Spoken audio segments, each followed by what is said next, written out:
Hello, friends, and welcome once again to a single-serving amazing adventure with Queen's Court Games. My name is Aaron, and as always, I am your storyteller. This week, we are finally finishing from the 1920s in the Byzantine horror of Hollywood, The Dream Factory, a horror scenario for Trail of Cthulhu, written by John Scott Tynes, available in Mortal Coils. Now out of print, you might actually be able to get a PDF copy, I think. They're also available on eBay, but none of that matters now. We're going to finish up this game, and helping me with that, I have my wonderful cast. Joining us all the way from Heroes and Hooligans, the person who the Gans are named after, it's Hooli. Hi, friends. Also here at the table from Play Nerd Allies. Is it Play Nerd? Are you the ally to the nerds, or are you a nerd who is an ally? I think it's both. I think it is a complex name that really is just a play on the spell planar ally. It's really what it is. I just now clicked. Yeah. I love it when I get to have that moment with someone. It's a smarter name than is appropriate for the space. Wow. Well, everybody making me feel like a dumbass. It's Cyle. Yay! Well, I'm sorry, you made me feel like a dumbass like so many times, Aaron. Well, I guess you're right. Turnabout is fair play. Turnabout is fair play, nerd allies. That's right. Also at the table, Queen's Court Games technical maestro, it is Jursh. Hi. And adjacent him in the hierarchy, Queen of the Court, V. Hello. Now, in case you've forgotten, since the last time we were here, Trail of Cthulhu is a horror game. There will be content in this game that may be objectionable or uncomfortable for some viewers. Please use exclamation point. Was it content? I actually have forgotten.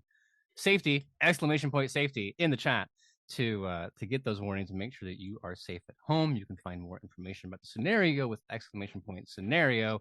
If you would like to find our cast on Twitter or the other places that they hang out in the big zany social media multiverse, you can do that with exclamation point cast. It is exclamation mark content, though, for content warnings. Oh, it'll do better. This is the 69th time that Aaron has done this. The thing is, I never get it right. Then I never bother to look again. And then I'm like, 2 minutes before showtime, I'm like, oh, fuck, whatever, we'll do it live. This is why we have 30 different chat commands in Nightbot. They're all to cover Aaron. You can put exclamation point Aaron in chat to get a complete list of chat commands. Well, now I gotta go make the chat command. Well, you can do that while we recap some of the recent events. When last we left our investigators, they were in the film vault at Mintz Brothers Studios in Hollywood, California, having just screened the new blockbuster film featuring our young missing heroine. It was a stirring emotional affair, the most intense film you have ever witnessed, culminating in a final scene in which Laura Angel gives out her last breath as a young woman surviving in Oklahoma.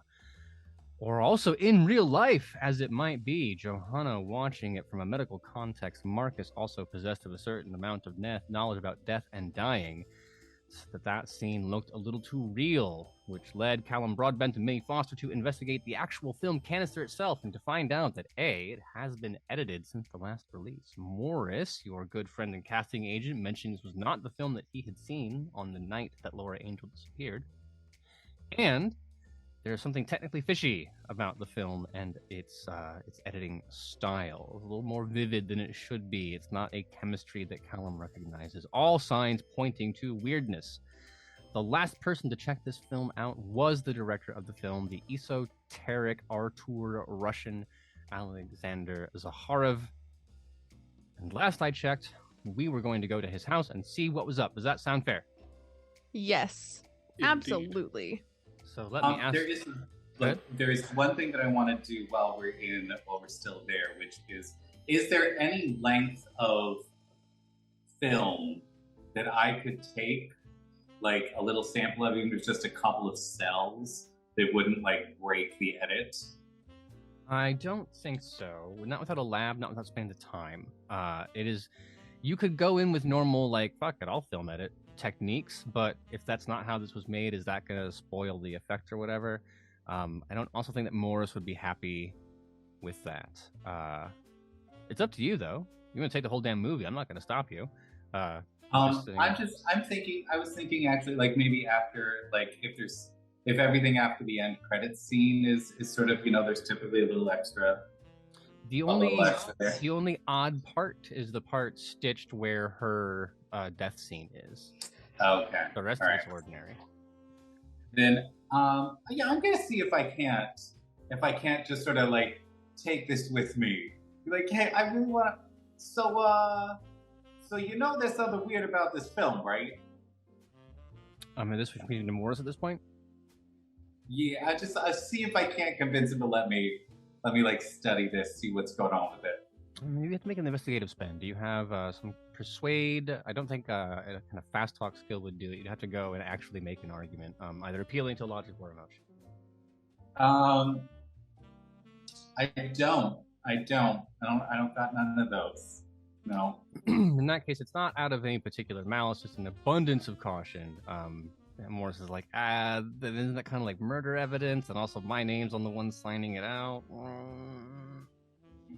Okay. No, I hear you, but, if you change your mind, I would like to look at this and see what's going on, see who you're getting this film from, because it's a little crazy. If someone else wants to step in and provide that point, more than happy to allow it, but you will have to spend something to get him to go along with the plan. I had stormed out at this point, so I would be going to get the car ready and bringing it around to the front of the building so everybody can jump into it. Mm-hmm. So that leaves Johanna, Minnie. Either of you interested in taking that bargain? I've only got like cop talk and reassurance. Yeah, and I don't possess people skills. It's not really my forte. Same though. I'm not really interested in what comes out of their mouth, more what's going on in their brain. Mm-hmm. I'm sorry, what was that you were saying? In that case, yes, cop talk, no. If you wanted to do reassurance, maybe. So we're just going to borrow it. We'll bring it back. But, yeah, it's up to you. You should probably unmute. No, I don't want to unmute. No, just figure it out, Aaron. Yeah, I'm worried if this is like our only other interpersonal thing. If I hope nothing else comes up, because apparently the odds are not in our favor to do interpersonal stuff. But yeah, I mean, I'll make that point spend, and I'll say no, it's fine. We're just doing this as part of like our investigation right into all of this, because we were hired to like, I know that it was you who hired us, but like it's part of our thing. We'll bring it back. I'm willing to give that to you if we stop calling it do interpersonal stuff. Well, okay. Hey Morris, is it again? Come on, just you and me. We'll do some interpersonal stuff, and then you'll find it very reassuring. Anyway, interpersonal stuff. Sorry, Minnie. Anyway, yeah. So Mark is pulling the car around. Callum, begrudgingly, with a great amount of trepidation, Morris will part with the film canister. He does remind you, even though you are a film technician, of all the ways to handle it. He's very much like mother handing over baby. Like, you have to feed him, and you can't, As I approximate how you take care of children, I have absolutely no idea. Do you water them? Yeah, that's a plant. It's exactly. I think so. Exactly. When they give you a list, the list just says how many bananas and no direct sunlight. Yeah. They're very much like my plants. Tell me, So if we're wrong, please chat, let us know. But I'm pretty sure with babies, you water them and you keep them out of direct sunlight, and then it's pretty much good from there. Yeah. Well, into the vehicle you will go, traveling to what will eventually be the Hollywood Hills, but is now the Hollywoodland Hills, where Alexander Zaharov keeps his home.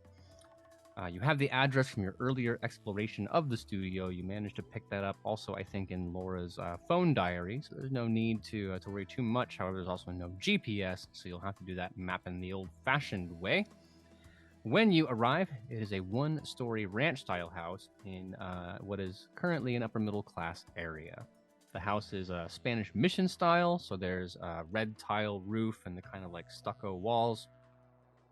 There is one door into the front and a garage. That's what you would be able to see from the street. If you're looking for more information, we can start talking, but there might be some dice involved. So let's cover some basic details first. When are you going? Are you going like right now? Oh yeah, absolutely. Okay. Right now. So Yeah. it'll be dark. Okay, so it'll be dark. You already have weapons and such on your person. No need to worry about that. But are there any other precautions, things you want to know, anything like that before we hop into the room?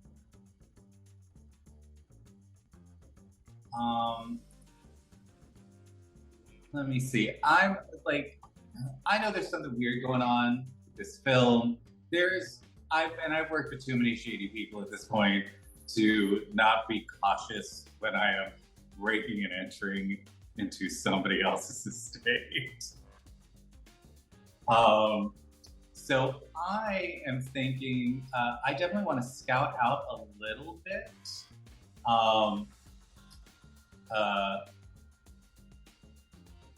And sort of see, I'm trying to think what I can use. Essentially, if it would be okay to sort of essentially cut the phone lines and the electricity if no one's home, so that no sort of like alarms are going to go off or anything.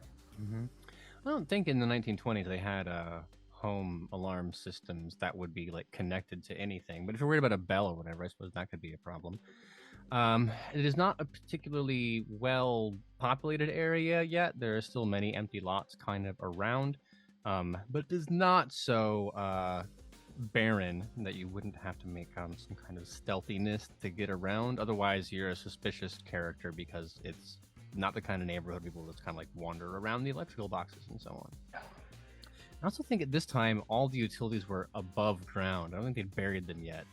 So either one of those things, happy to take it. If you want to roll stealth, you can search around the place. Aside from that, I don't think it takes a particularly sophisticated approach or education to just cut wires.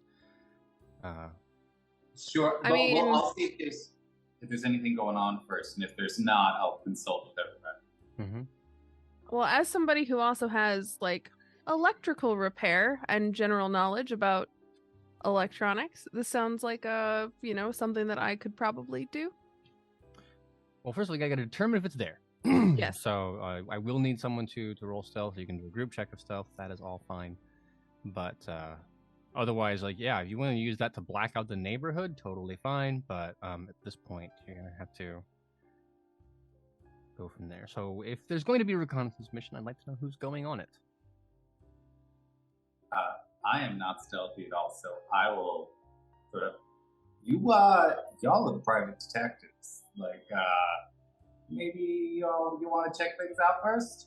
Oh yeah, this is not our first rodeo, huh, Marcus? Definitely not. It's something that I'm quite good at. He had to crawl across no man's land. He's sneaky as shit. Very well, then. If you want to do a check together, one of you will be the lead operator, as it were. You will make the die roll, and you can spend points however you want. For the other person to tag along, it costs you 1 point of stealth to join, and then you can also add your own points to the roll. So... Okay. Well, would you allow me to take the lead, and then you take the lead of the electricals? Yeah, that's fine by me. Yep. There's just one dice, isn't it? Yep, 1d6. So how many points are you going to spend? I'm going to spend 2 of my stealth points. Okay. And then, Minnie, you'll have to spend 1 just to show up, but do you want to add any as well? Yeah, I'll add one of my own. Why not? So we're at +3. What does the dice say? 6. Oh. 6. So you'll be able to navigate the perimeter of the building without too much trouble. One of the reasons why it is easy for you to sneak is that it doesn't appear there's a whole lot of activity going on inside. You make a circle. Like I said, there is the front door. There is a side door which leads into, based on kind of the shape of the house, the windows are curtained, but just based on the kind of layout of the place, you expect that would be like a kitchen or a dining room. In the rear of the building, there's a sliding glass patio door. And then there is the garage. There are 4 entrances there. It does have a pool, which is really nice and a fun little thing that you can have when you're rich. All the exterior doors, including the door to the garage, appear to be locked as you see them from here, either by examining the deadbolt or with the sliding glass door. It'll have one of those bars across it that you use to keep people from opening your sliding glass door. You do not see any sign of an alarm system, anything like that. It is connected to the power grid. It would have, of course, a phone and then regular power. So you have that to think about. From there, watching it on a 6, yeah, that's a high enough success. There are 2 people inside. You have seen pictures of Alexander. It does not look like it is Alexander. They are burlier, buffer, less old.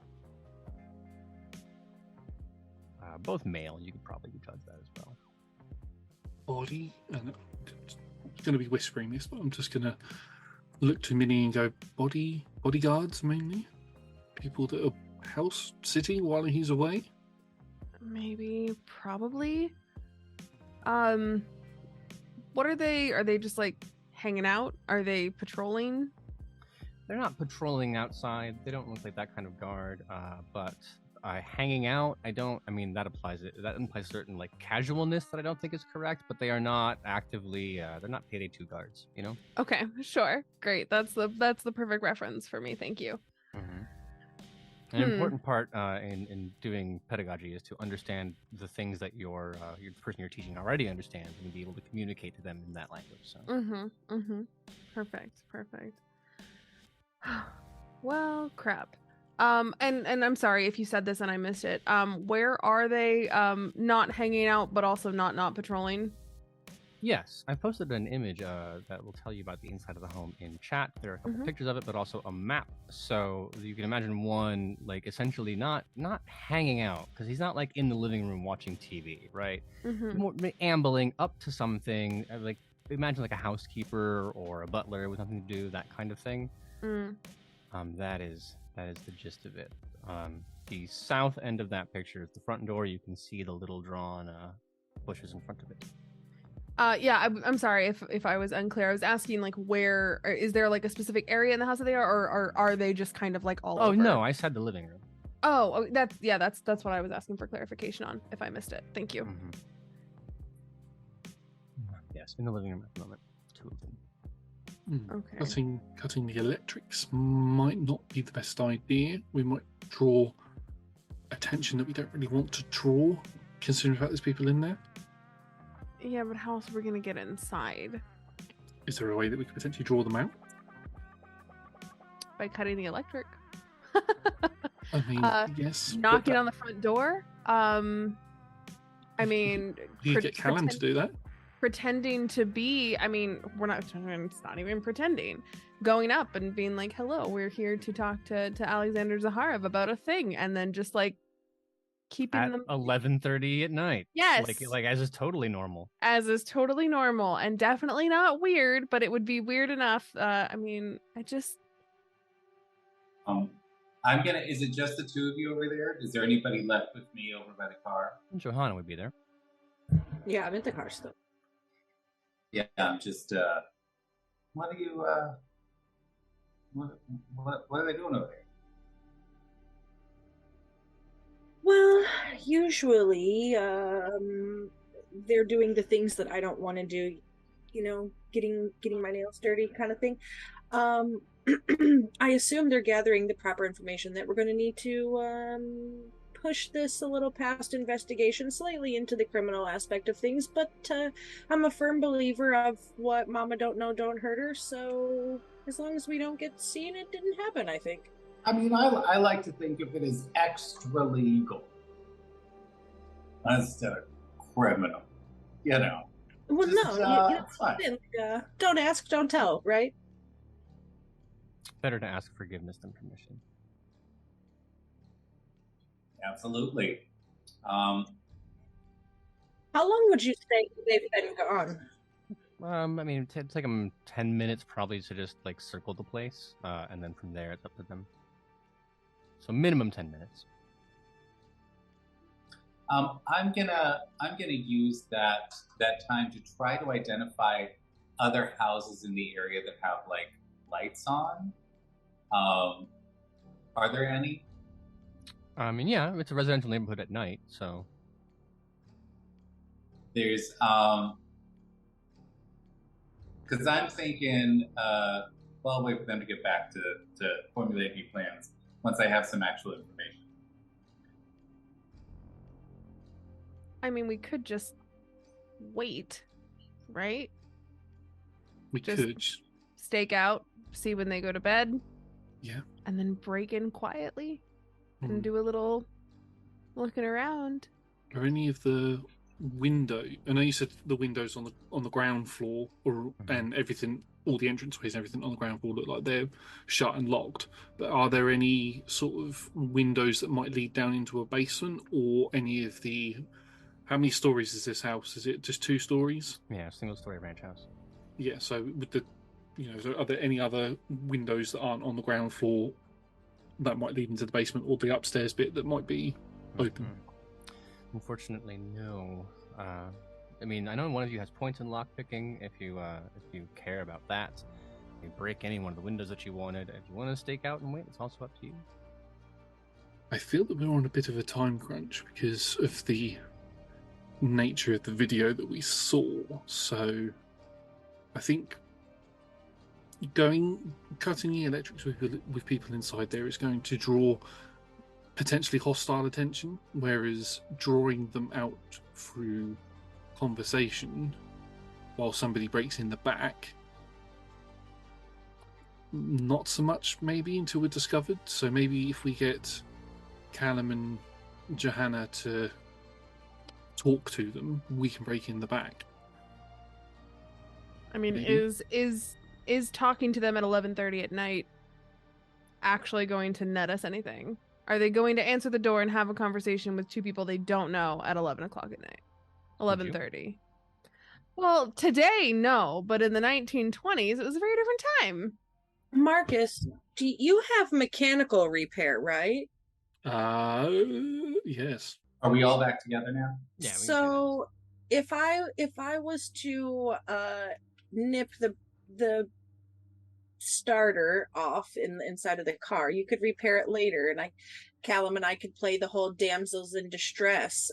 Oh, our car broke down. Can you please come help us? We're leaving from a party in the neighborhood, and things just aren't working out so well. Oh, here, smell my perfume. Is it accidentally smell like chloroform to you? Good night. I You mean, know, I like that. I also like fire. So, thinking if we just set one of these other houses on fire, that'll draw everybody out. Everybody will Hey, be there distracted. is a difference between like skirting the line of legal and illegal and committing arson in a well-to-do neighborhood. Let's all we're It's talking not about is arson. It's just a little accidental cigarette. you I thought like- we were the extreme ones. We're talking about basic breaking and entering. You're at going on the about risk taking of- hostages. At the risk of letting you spend 5 minutes debating whether or not arson is the correct way to solve this problem, if I can steer you back to the objective, we're just getting into Yes. chaos. No, I think Joanna's got a good plan. Yeah. If I'm we're already- certain we don't want to do a little extra legal fire. I'm gonna pull the fancy red lipstick that I have stashed in the glove box out and give myself a zhuzh after popping something under the hood super loose for Marcus to fix later. You know this, Minnie, but shit gets real when Johanna pulls out the red lipstick. Oh, I know. That color is discontinued, so she rarely uses it anymore. It's a big deal. Right, you and I sneak round the back and get ready for the opportunity to get in there. Sounds And good we'll to leave the me. rest up to you two. And we've got this. Well, first things first, let's talk to the people who are walking up. And these things are happening simultaneously, so we're going to have a set approach to this. So just be very careful with our chronology. Who is knocking on the door? Who's presenting themselves? Is Johanna, you're taking the lead on that? I'm gonna. I think in the 1920s, I've got an idea to create enough of a distraction to get everybody to the door. Okay. Before we even get there, I'm just gonna whisper to Johanna, just follow my lead. I got this. If it involves fire, I'm a little nervous, Callum. No. There's no fire in this. Okay. I mean, some guns, but no fire. All right. And I'm gonna start shouting. Look, I know how to. I can fix it. We don't need to bother these nice people at 11:30 at night. What are you doing? Don't you knock on that door? Don't you knock on that? I can fix. Well, Harry, if you could fix it, it would have been done already, and we wouldn't have been sitting outside of this party for the last 45 minutes. Now, watch out. These zinnias are beautiful. They have to know something about fixing cars. Clearly, the garden out here looks beautiful. Look, you listen to me. I don't need you to yell at me at 11:30 at night after all of that went down at the party, but fine. And I'm just gonna knock on the door. Just don't you run your mouth at them the same way you run it at me. If you knock, it will actually take you a bit longer than perhaps you would like to get an answer. The first knock yields nothing. I am knocking! Do you see me knocking? I am trying to fix this. If you were on the backside of the building, I'm assuming the others who were watching, there's a moment where they do look like one of the ones you can see now looks up. They're not both in the living room anymore. You have left, they have moved. One looks up, and then you see him turning his head, and something happens, and he turns back, and he looks down, not moving. You knock again, and at this point, yes, okay, there's motion in the house. When the door opens, I found a picture for this, and I lost a picture for this, and now I'm finding the picture again before I send it to you. The gentleman is rather severe looking. This is an example of the kind of people that we're talking about. So the hair is not greasy from dirty, but greasy as in oiled, and it's split center down, just past the ears with a bit of bulk in the back. Obviously pan-Slavic features, has a very strong brow, strong jaw, and a Orthodox priest beard. And he opens the door and he looks at you. Not opens the door very far. It's a little crack and a peel looking past it. And in an extremely thickly accented English voice, or extremely thickly accented English, which I will not attempt because that would be awful, says, "What is the problem?" Why don't you tell him? I mean, you got plenty of time to talk. Yes, Harry here. We're just leaving a party up the road, and our car, for some reason, it just went sputter, sputter, sputter, and it stopped here on the side of the road, and we were just trying to crank it over and get it started again so we could get home, and it just wasn't working out, and I don't really have 45 minutes at night in a neighborhood I'm not really familiar with to be standing around out here, I was hoping... You don't gotta be passive-aggressive about it either. You don't need to talk to him like that. Pause right there. I'm so sorry. Pause right there, and then we're going to cut to where Marcus and Minnie are breaking into the home. Perfect. Yeah, I'm pretty good at breaking into places, so I'm going to use my locksmith abilities to pop this back door open, the one leading into the kitchen. Okay, yeah, that will take you a point of locksmithing for Shoresies. Mm-hmm. So you spend that, and then you are in the home. You can hear, of course, the bellowing coming from the front. As you can see, the path from the living room going down, that is one piece. So the kitchen's on the left side of the building. So on your left is a pantry. On the right, there is the door that is... it's a doorway. I believe that's actually an arch in this case. And you can see the man hulking. He's well over 6 feet tall, looking into the door. And you can kind of see the little glint of Callum through the crack. Sorry, were you going to say more? No, I was Okay. going to ask you what you're doing now. I think heading. I mean, if nothing catches my eye here, I don't imagine anything would in the kitchen. My goal would probably be to head towards the master bedroom. The presumption is that you can't search unless you're telling me to, because I don't want to end up in a position where you're rummaging through the thing here, and you're like, well, what do you mean? No, I wouldn't have done it. Right? So, Yeah. Whatever it is you want to do, let's be explicit, and you can tell me what your plan is. Sure. I mean, Marcus and I would have talked about it outside. My goal is to get to the master bedroom and take a look around in his personal effects and see what's in there. Heading directly that way? Mm-hmm. Okay, Yep. Marcus, you're on board? Yep. So then, as the screaming is happening, Callum, you're looking past the shoulder of this person, and you can just see like two little children sneaking like behind, very exaggerated steps. And as you're screaming and all this is happening, you can tell that Marcus and Minnie have barely made it past that little field of view when the accent man says, "Cannot help," and slams the door in your face. Can I wedge like my foot in the door or my heel or something like that? You could. It's gonna hurt like hell. Accidentally. It's gonna hurt like hell. You'll probably take a point of damage out of it. Because he's it's not like a close the door politely. It is absolutely. It's actually We weirdly gotta- aggressive. I see them. We gotta make sure this guy doesn't turn around. Like yes.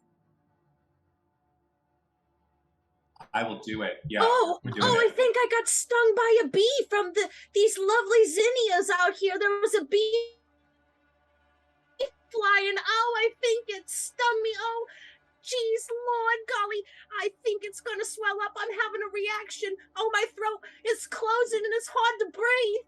As you do Oh my that, God! Look what the- you did to my wife. You're killing my wife. this slamming the door at this point, you'll take the point of damage, and he looks at you, looks at your foot, looks up at your wife, and then reaches behind his back to pull out a pistol. He's holding it up towards the ceiling, not pointing at you, and says, "Cannot help." And he pulls back the door, and he's gonna give this a royally good slamming. If your foot's in there, then that's your problem, man.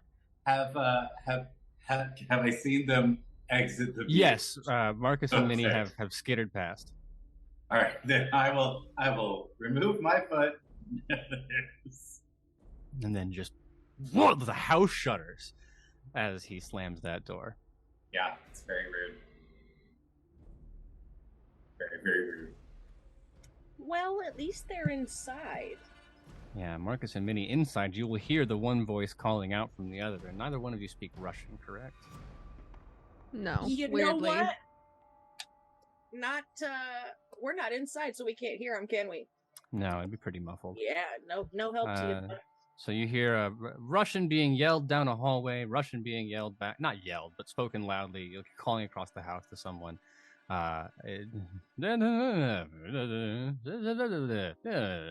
The basic pattern of conversation, and then based on where that voice is coming from, you can hear that the one is walking back into the living room. So we'll say at this point you are in the bedroom, but you're a bit trapped. This is the point where you want to search. Yes.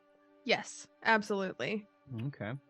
You can drop a point of some kind of investigation as you look around. Else, I will tell you that the bedroom contains actually pretty friggin' boring stuff. It's austere. You'd think like famous movie director, big fancy house would have it. No, it's actually quite, I think ascetic is the word. Asceticism is the word I'm looking for. The house is decorated in Russian style, as you would expect. So on the walls, there are reproductions of like famous icons. There are little folk dolls. Wherever there is not Russian bric-a-brac, the walls are covered with framed photographs taken either by or of Alexander. They are all artistic photographs. You would recognize many of Mintz Brothers' artists. There are also some people you don't recognize, but there's also various landscapes and urban architecture photos from California. You would especially recognize Clara Negri, who appears in many of them. In his closet, there's again similarly just like pretty bleak wardrobe stuff, like you would expect better. But there's also a leather satchel which contains documents. Among them, there are minutiae like his contracts with the Mintz brothers, ownership papers for this house, and another building located in what I believe someday will be the methamphetamine capital of the Antelope Valley. It is not currently, but it will be. Nice. And all of these are in English, right? I'm assuming because they're obviously like ownership paperwork for California and things American like that. documents, yeah. Yeah. Okay. Fascinating. Want to make sure at least take notes of all of these, if not take the documents with us. So pull out the notepad and scribble down information about the location of this other building, because that's curious. Mm-hmm.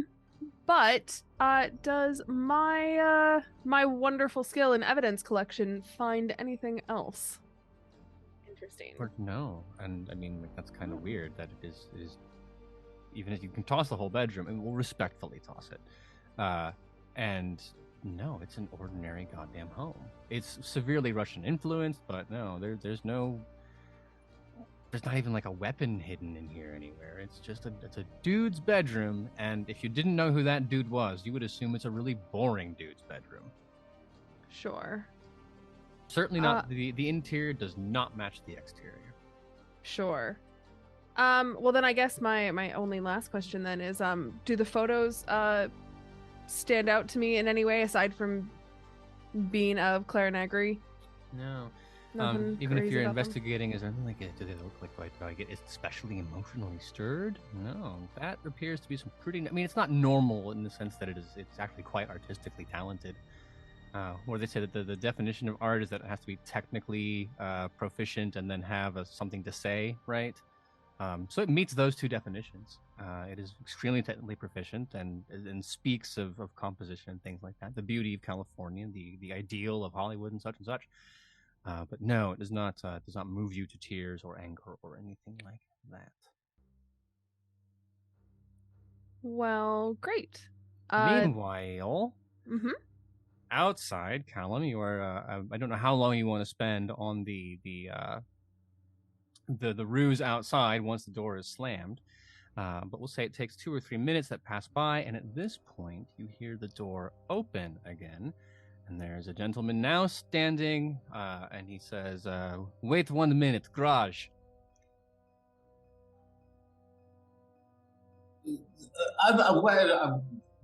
What do you? Did you say garage? Like Yes. a garage? Garage, car, garage. Oh my goodness! Thank you so much. That's so kind of you. And I'm gonna try to draw out this conversation at the front door. Just it really is, it's so nice to know that people are still kind to their neighbors. Because it's just like talking to a brick wall. Like he's like, I'm going to help you if you come to the garage, and then the door is just. Like, well, shit. What do you want to do? I don't want to put the car in the garage there because what if they I don't know what's gonna happen. I'm not pushing that heavy car up the driveway to get it into the garage, so he'll have to walk down to the street. Maybe he's got tools or something in there. I don't know, but we'll play it out. And if you wouldn't have called me your wife, I would have told him I was your sister and I could have pushed my titties up in his face. Inappropriate, but clever disguise. It's the roaring 20s. You could be his wife. Yeah, that's fine.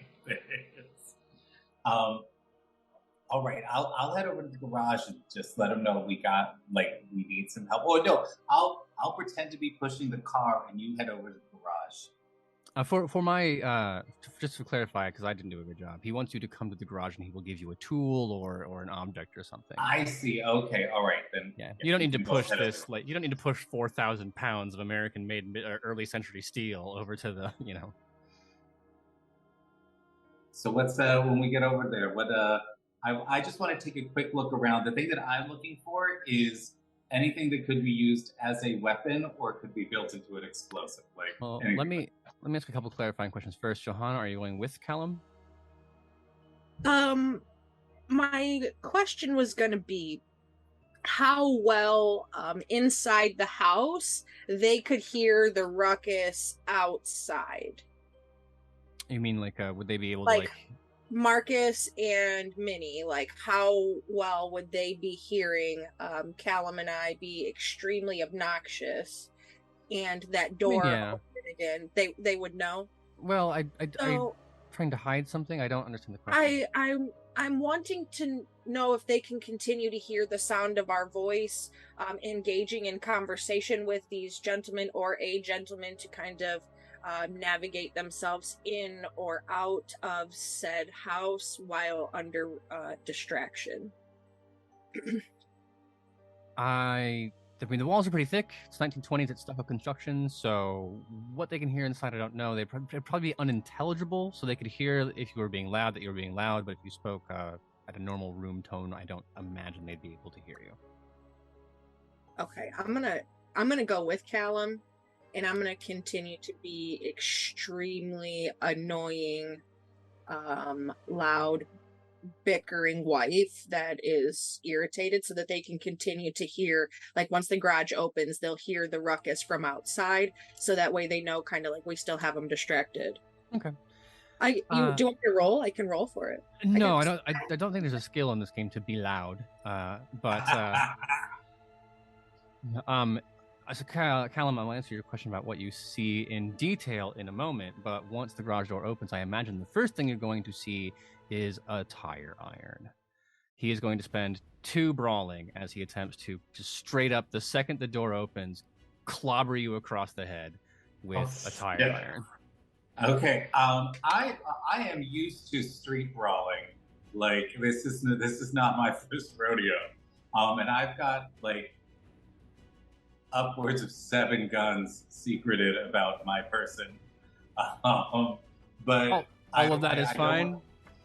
The way the combat works is you go, they go, and it's simply World of Warcraft. You just take turns kicking each other in the shins, and the first person to fall down loses. But he has the drop on you at this point. You don't. Your athletics is not high enough, so your hit threshold is 3, correct? Yes. So I rolled a 6 with 2 makes it an 8. That is a critical hit, which means you will take. I gotta make sure that's true, because if the crit rolls are double, I might have just accidentally killed you. But we'll worry about the damage here in a second, because Johanna, you see this happen. Then we will start the initiative order, assuming that Callum is not dead. Because it's like 1d4 plus 1 when you're doing that. And is there a critical hit rule? No, you take max damage and then from there. So 1d4 plus 1 is 5. You'll take 5 from getting the good old bashing. This guy hits. It's not. The strength is gross. Just like a. You've seen strong men. You've probably been very close to strong men. This is uncomfortably strong coming from this character. I feel like this tire iron, like he sweeps it down low and then just brings it up directly into my chest and just sends me flying into like a palm tree that's sitting there. But I'm just sort of sliding down the palm tree, a little stunned at that. It's just gonna sort of look over at Johanna and be like, "Could you get him, please?" You can enter combat at this point. The way initiative works is you will tell me which pool you're using, and then whatever your rating in that, not the current amount of points that you have, but the rating is your initiative number. And is that so? For me, it would be. I'm gonna try to use firearms. Then you would use your firearm pool rating. So that's 10. Okay. Johanna, how about you? I've got 4 in firearms. Are you using firearms? If you're using scuffling, then it's your scuffling rating. If you're using melee, then it's your melee rating.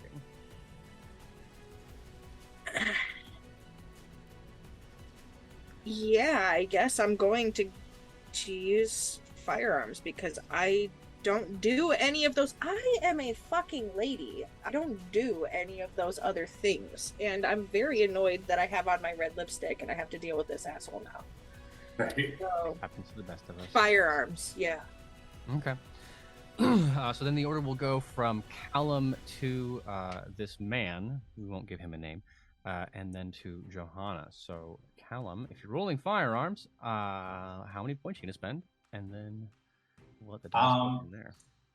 I'm gonna spend. This guy just really screwed me up here, so I'm gonna spend 2 points in firearms. So how much? What do I roll? It's always 1d6. So just 1d6 plus 2. Okay. Yep. All right. So I got a total of 6. Okay. That will beat his hit threshold. So go ahead and roll damage. Oh Lord! And how much damage do I do? It should be on your character sheet, but for a medium pistol, I believe it's always going to be 1d6 plus something, probably plus 1 here. Sorry, where would it be? On the character sheet, there should be a firearms bit. But I can... I've got firearms just as a general skill, and then... No item?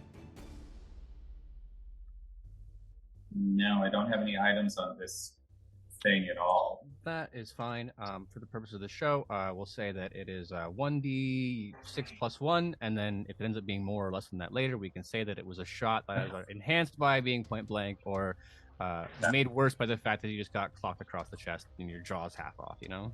Yeah, this is definitely one of my homemade things, one of my fun ones. So let's see. All right, I rolled a 4 on the die. So then adding plus 1 to that would be 5. So he's going to be gut shot. You hear Marcus, and Minnie. You hear what is obviously gunfire coming from not that far away. Shit bag. Oh! And then I'm gonna get you. A scream coming from not like a scream as in like ah, but a scream as in like rah comes. That's acting coming from inside the house. He is going to continue to put in work onto Callum. He will spend 3 or 6 as he puts down another one. That meets your hit thresholds. But the good news is you only take 3 damage this time. Oh my god, I'm a fucking mess right now. Well, you don't. When you hit 0, that's when bad things happen. But you don't die until you're at like -12. So you have a while yet. Yeah, I've got 2 health right now. Still on your feet. That's all that matters. That makes it Johanna. It is your turn. I'm going to yell very loudly a German code word that Marcus would remember from back when we were in the service, so he knows that shit is really fucked up right now. My second thing I'm going to do is I'm going to use one of my languages and say that I know Russian from being in war times and things, and I'm going to say some dirty, obscene things to him, and then I would like to shoot him in the foot to drop him to the ground. Actually, his kneecap. Fuck his foot. I want to blow his kneecap out. Okay. That's what I'd like to do. If you're making a called shot, it'll take a penalty. Otherwise, it is just however many points you want to spend, and then roll your fire. What's penalty mean? You'll get a -2 from trying to aim somewhere specific. No, I'm just going to shoot him in hopes that I land somewhere near his kneecap. How does that sound? Works for me. How many points are you spending? I'm going to spend 2. Okay. And so that puts, I got a 4 plus 2 is 6. Good enough to do it. And then what did you say damage is? We'll call it, if you're using a pistol, we'll still say it's 1d6 plus 1 at this point. Oh, d6. Okay, good. So he'll take only 2 damages from me. Still on his feet, which means as the initiative order continues, the second one will arrive. But Marcus and Minnie, what are you going to do? I have my back against the wall where the door that leads into this bedroom is. I've basically been on lookout while Minnie's been searching around. Would I have seen either of those two go towards the garage area, or You would have heard the man say garage, and then the preceding gunfire, I think, would let you know where they are. But in terms of like using, I guess, British echolocation to follow him through the home, I think that's probably a bit more information. okay, fair enough. Right, so I think I'm going to look towards Minnie. I'm going to go get out that window now. I'm going to take a deep breath, and I'm going to draw my pistol, and then I'm going to draw another pistol out of my ankle holster, and I'm going to go out the main door to the bedroom, and I'm going to start making my way towards where I heard the shooting. As soon as I see one of them, I'm going to shoot. Okay. Because Johanna is in danger. My firearms is 10. Okay. So it's not going to be the front of the initiative order because you are arriving kind of at the end of the scene, but okay, that is good for me to know. Minnie. Yeah, I'm gonna go out the window that Marcus pointed me to, which was always gonna be my plan anyway. I didn't have any intention of going through the main house, but I'm going to come around the backside of the garage, and see if I can't get the jump on them. I'm gonna pull out my little pistol as I come around. My firearms is 6 for whatever it's worth. If you're going on the back side of the garage from the kitchen, you're going to have to navigate around from the master bedroom house. Yeah, but you want to go the back way around the garage. So if you're heading through the bathroom to the right, that is the one way, but you want to go behind the garage, so you'd have to go all the way around the house. Yes, but yeah, so like up north, out the window, and then down the east. Yes, okay. Okay. So that's, in terms of like our few seconds of fighting, you will end up there at the next round. You will arrive with the initiative order. So as it goes, then Callum, that is still you first, then actually pin that. The second cultist has arrived. He is using a different skill set. Then it will go Callum, then we'll navigate from there. So he speaks first. I'm going to roll a die. If it's high, we go to Callum. If it's low, we go to Johanna. Johanna, that is not great news for you, because you hear him in Russian, and what he is saying in Russian sends just a chill down your spine, because it's old language. It's the language in the woods. It's the language that grandmothers use to scare children. And he makes eye contact with you for like this fleeting second, and you realize that the sound isn't coming from his mouth, that it's kind of echoing inside of your head. With a 4, you take... Okay, not bad. 3 damage, but what's more important than that is your body lights up like someone has plugged your nervous system into an outlet, and it's not even like an American outlet. It's like you plugged an iPhone into an Icelandic outlet, and now you've got 220 volts instead of 118 volts, or however electricity works. I don't know. Point is, every single nerve in your body is alive with pain, and you have also been blinded. So the two terms are blind and incapacitated with pain, as this wave of something hits you. Now, I need you to make a stability test for me, first of all, because of the many things you've experienced in the world, being blinded by someone speaking at you definitely crosses the boundary from normal experience to unnatural experience. Is it just a flat D6 roll for stability? You can spend stability like you can every other skill if you'd like, but if you don't want to, yes, it's just flat. I got a 5. Okay, so yes, you'll pass that. I don't know, maybe you just don't have time to process that right now. My entire body feels like it's on fire. Now we go to Callum. You can hear Johanna screaming. I can hear Johanna screaming. I'm on my last legs. Like, I am bloodied. I'm going to can I use either medicine or first aid to identify a spot on each of these guys that would be an instant kill shot? This game set does not do combat that way. It's not anywhere near enough granular for that. Okay. All right. Then what I'd love to do is I'd love to take the gun that's already in my hand and shoot it at the guy that just went after Johanna, and then pull out my wrist holster gun, just flick that out and shoot the guy in front of me again. Can I do that? It's one attack per round. It's You're a monster. There's no like dual wielding rules. There's no called. Yeah, it's called shots generally. If you want to do a called shot to the heart, that we have rules for.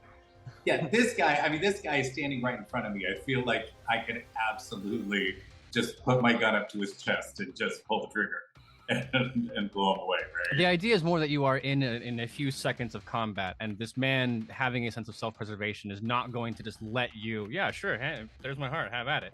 That he's batting you away with his hands, and there's struggling going on, that you're pushing forward. So that's what the spend is going to be in that case. I'll spend 3, and I'm going to try to do a called shot like directly at his chest. Okay, so it's a net of +1. Go for it. Okay, and let me see. Oh God, come on. Oh my God, I rolled a 6. Okay, so that's your turn. Yeah, you pull maybe, and it's not even like it's not casual, right? Like you're wrestling around it to make it cinematic. So you're trying to point it at him, and he's pushing it this way, and like. Oh yeah, and I grab that tire iron, and I just like twist his arm so he can't use it anymore, and then just bam. And then he will drop. Yes, Johanna, the pain is incapacitating. I don't know enough about women to say it's like 10,000 times period pain or more than that. But the point is, like, as a man, I'm gonna say it's like getting a running field goal football kick to the crown jewels, as is apt. Collapsing kinds of pain, the kind of thing where you don't even scream. It's just the and then you're on the ground. Which means, Marcus, you will arrive last on the scene to enter to combat. Now, you can see the one person that Callum just shot dropping. There is the other person who said something apparently very, very hateful to Johanna. You can see her screaming. That is about where we are. What are you going to do? Seeing Johanna in blinding pain, I'm going to fly into a rage. I have a question.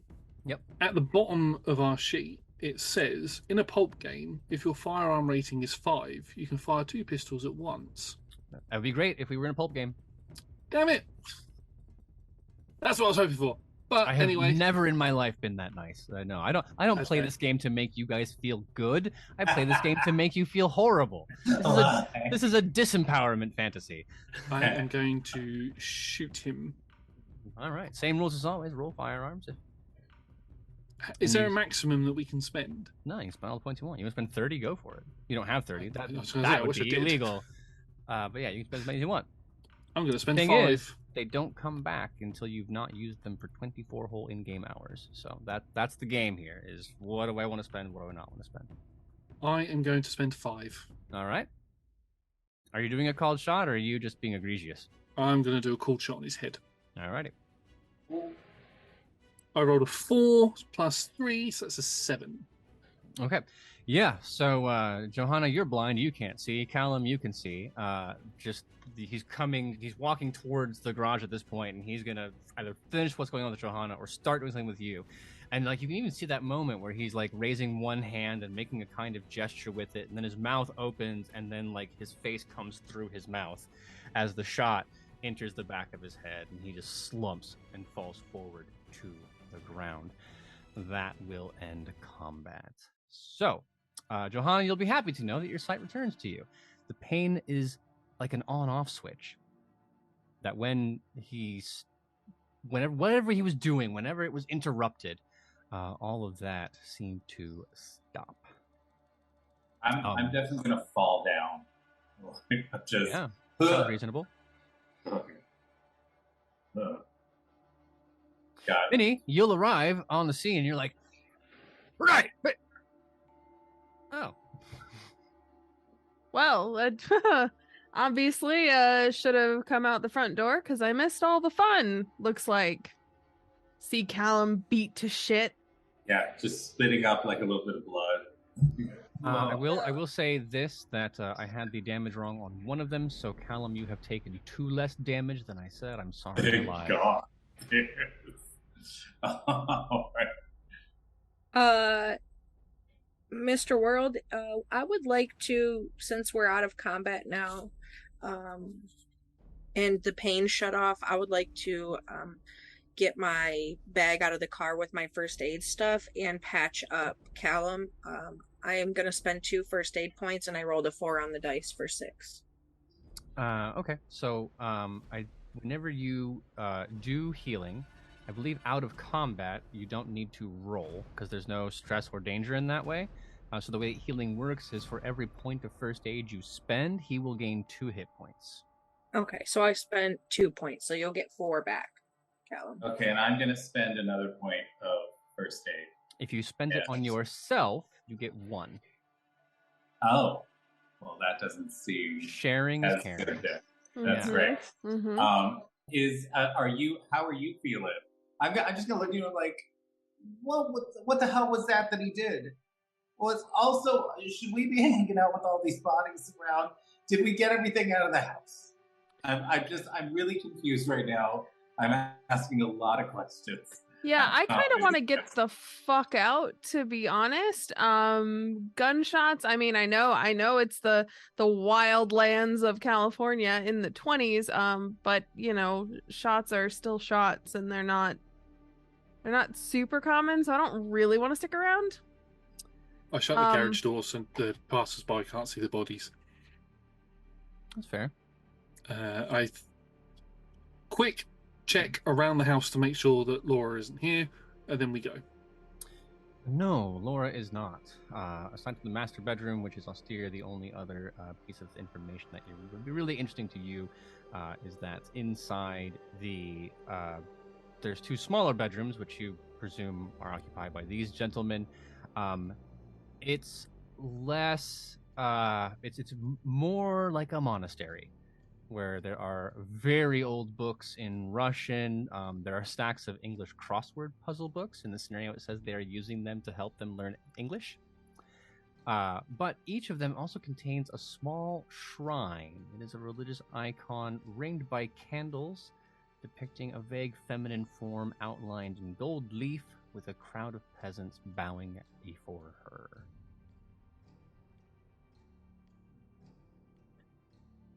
Take note of that. Could I use, now that I've been patched up by the way, thank you. Can I use a use of library use to see what these books are? What's going on there? You won't need to use library use on these books. They are not that fancy. It is essentially like Russian pulp literature. There's a Bible in Russian. Nothing super sophisticated there. Yeah, just like Russian novels, whatever the 1920s equivalent of Russian Tom Clancy is, you know, airport novels before there were airports. Oh my God, I love it. Yeah, I will. If there's nothing else, I'm going to go check on Johanna and make sure that she's okay. The pain has ceased. I don't know if that makes it better or worse. The fact that it hurt so bad and stopped immediately is going to be confusing. You expect that you should be disabled, like from the pain, that you should still be screaming, but you're not. And like you can remember moments ago feeling like someone had like literally lit you, just all of you on fire, inside, outside, in your eye, everywhere. And now you're not. You ever that feeling like where your leg goes to sleep and then you try to walk and like you can do it, right? But like it still just feels so weird, and that's what you're going through right now. Pins and needles.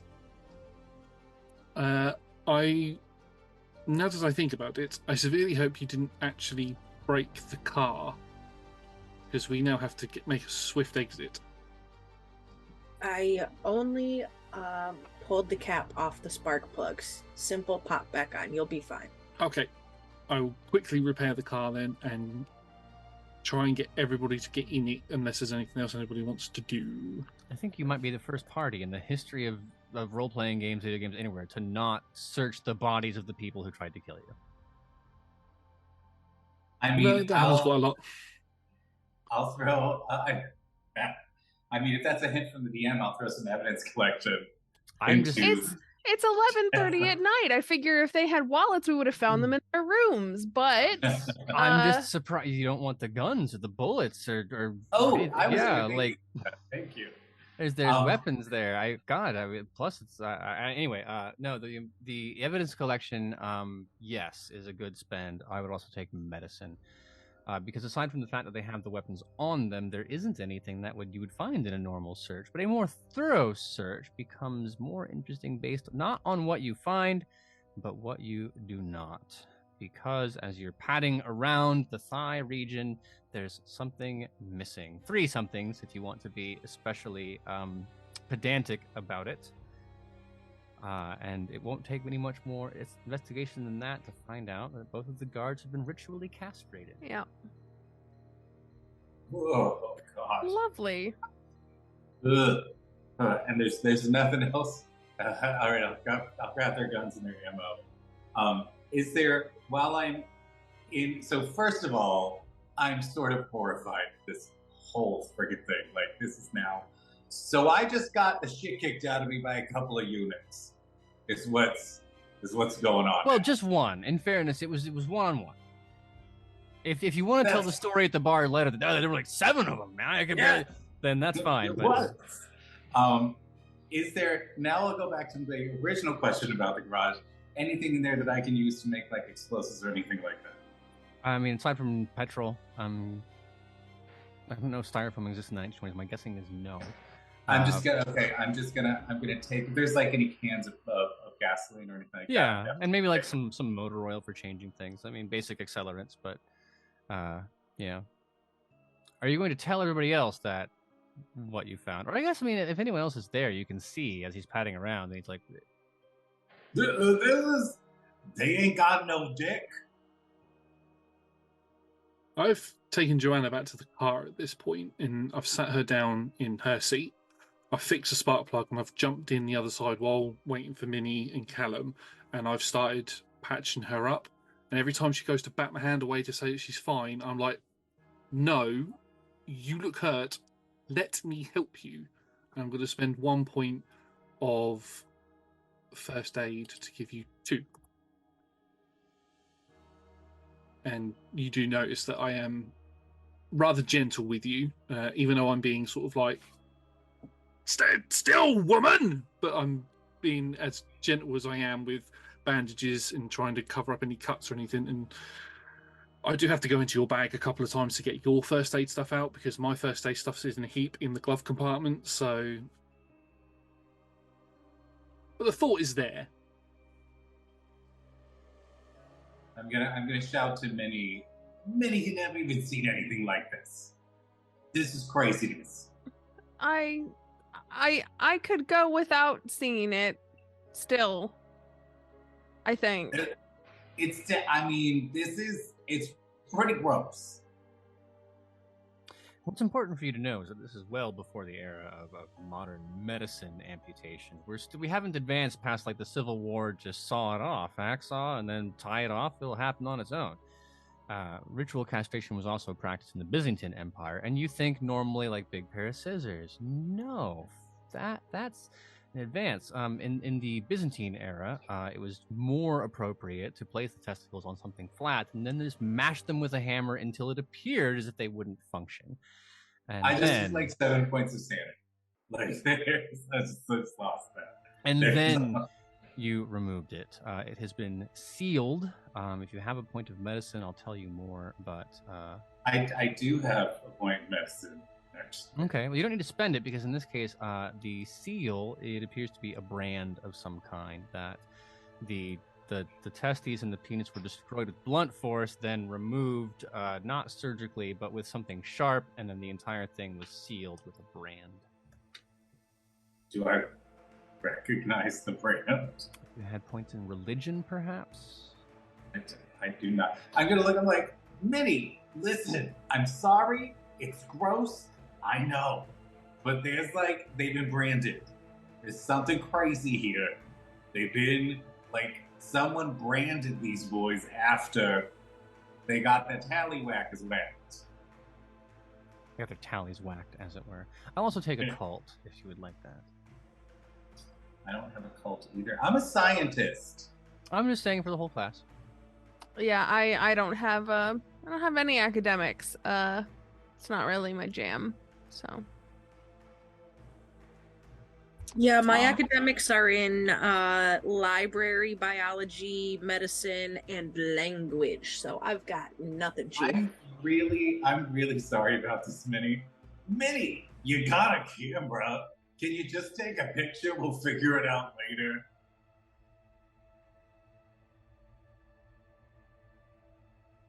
We have a point in history. We can do history.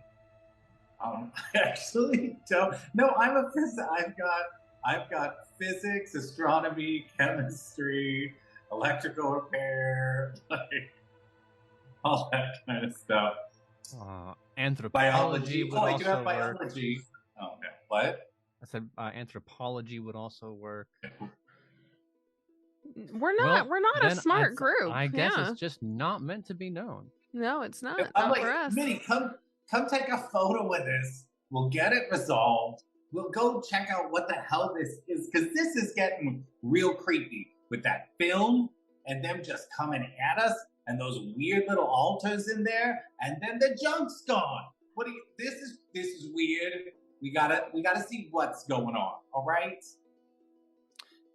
Well, we can have that conversation in the car. If at this point we don't know how to know what's going on with the things, but you do know, yes, that Alexander is it can't be good that these people live in his house, and you already were kind of leaning in that direction when it came to Laura Angel. So you have the address for this place now. It will be a 15 or 25-minute drive out through the canyon into, it's now wooded. It won't be wooded in good time, but it is now actually a wooded cabin area. But before that, I think it is appropriate the time for us to take a break. So we will spend 10 minutes collecting ourselves, trying to forget the images that are burned into our head, except I'm going to show all of these people the exact cult that exists in history that these people are from. And if they click the spoiler tag to see the image underneath, that's on them. I would show it to you, dear listeners, but we would probably get a Twitch infraction of some kind. Well then, stand up, hydrate, be grateful you haven't been mutilated by a religious cult, and we'll see you back in about 10 minutes. Yay! Welcome back, wonderful friends. We return now to Dream Factory. Trail of Cthulhu scenario by John Scott Tynes. Oh boy, first things first, you go to ask someone for help. In typical Los Angeles fashion, they decide to beat you to death with a tire iron. Hooli experienced horrible magic. There are 2 bodies left behind, and the investigators now have a profound sense of urgency. These are the kind of people they're dealing with, and Laura Angel is, if she's alive, is in serious, serious trouble. I will give you the benefit of the doubt, and since you know how to find the highway out, it will be a 15 or 20-minute drive. If we're going directly to the cabin, are we going directly to the cabin? I'd like to. What would everybody else like to do? Oh, my goal is to go to the cabin. I don't know what we're getting into, but I mean, yeah, time as Aaron stated, time is of the essence. Yeah. If they're mutilating themselves, we gotta save Laura. I'm also the motherfucker driving, so we're going to the cabin. Fair enough.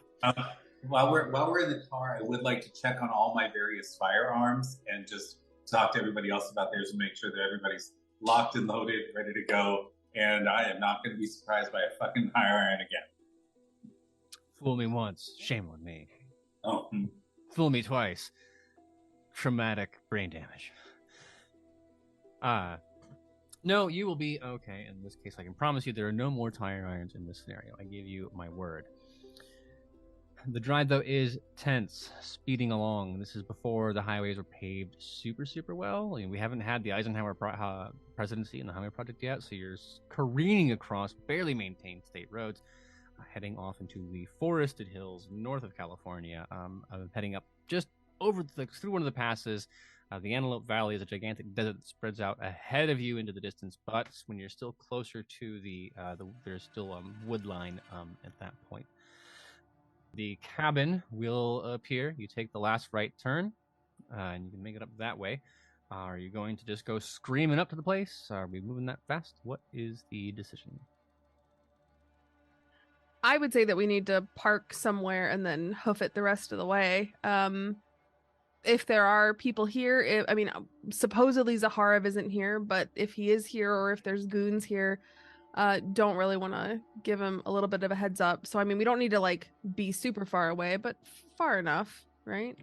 Yeah, and I'm just going to look at everybody and be like, my foot is jacked right now. They got me good with that door, and I think a couple of my ribs are broken. So if we don't have to do a hike, that'd be great.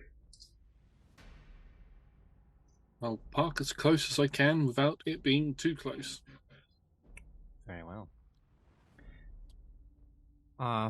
Things are still, as you park the car, the lights are off, you get out. It's an eerie kind of woodland calm that might be a little jarring if you spent most of, if you haven't been out of the city in a long time. It's that eerie kind of outdoors noise. There's not as much light pollution in the 1920s as there is now, but there is still a lot. So if you look up, you can see just a vast expanse of stars in a way that if you're a normal full-time Angelino might feel a little alien. It's quiet, it's quiet. There are not even animals about. You don't see anything like that. And the wind is gentle, every now and again just picking up a little bit. No crickets, no cicadas, no animals cooing. But just in the distance, in a slight haze, a cabin. There's a couple of things that I'm curious about. One, does the night sky look normal to me? I've got 2 points in astronomy, so yeah. I feel like just checking out a night sky, I would be able to see sort of like various star clusters. All the stars you remember are where they should be, and there aren't any you don't remember. So, and am I creeped out by? I've got a point in biology. Am I creeped out by the fact that there's nothing in the area? It's not like entirely unusual. It's possible that the car coming by scared off something. Don't go too far down that rabbit hole. I'm just setting a creepy scene, not. And as we approach the cabin, can I use Outdoorsman to find a concealed way to get there, so if there is anybody in the cabin, it's difficult for them to see us? Would that be the right use for that skill? Yeah, you could. The cabin, I will say that in terms of like approaches to the place, it's square up in the woods, right? There's not a very large clearing, so there's just enough room to put this cabin here, and then maybe a room to park a car and a little bit of front yard. So you don't need to spend Outdoorsman to just wander through the tree line on the way there. That's what you want to do. I'm definitely going to carry at least one of the cans of gasoline that I picked up in the garage, because I'm now creeped the fuck out. And if I gotta burn some shit down, sometimes you gotta burn some shit down. Johanna, anything creeping through your paranoid brain? Yeah, I've rode the entire car ride completely silent, scratching some notes in my book. When we get there, without saying too much of anything, I'm gonna rifle through my bag and pull out a couple of pairs of earplugs, and they're ones that I keep handy because I love Marcus, but he kind of snores sometimes, especially if we've had a long few days in the office. So, sure. Precautionary measures, keep them handy in my bag. I'm going to pass them out.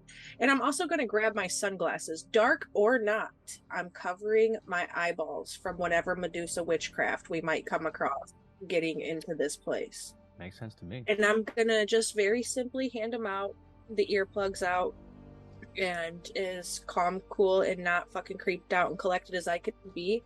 I'm just going to say, don't argue with me. Put these in. Pay attention for hand signs. and I'm gonna get out, tuck my gun, and walk into the tree line. Does everyone go along with that plan? I'm No. gonna pocket mine because I don't know. Well, I haven't worked with them too much enough to know what the actual hand signs are. So I'm gonna keep them handy, but I'm gonna be like, Johanna, it doesn't sound like Johanna really explained in detail what happened to her anyway, but also if we're sneaking up to a place, not being able to hear anything is problematic for me. So I would rather be able to have my wits about me until such a time as, you know, the earplugs might come in handy, but Hey, fine. I mean, either way, don't need to explain to me justification. Just need to know if you do or you don't. So Johanna has them in. The other three of you don't. That's what I'm hearing. I haven't put mine in for the minute, but I do have them on hand to put them in when I get closer to the cabin. Okay. Well, approaching the cabin then, you can make a stealth check if you'd like, or you can just wander on up. Does not matter to me. I don't have any points in stealth. Can I still make a check?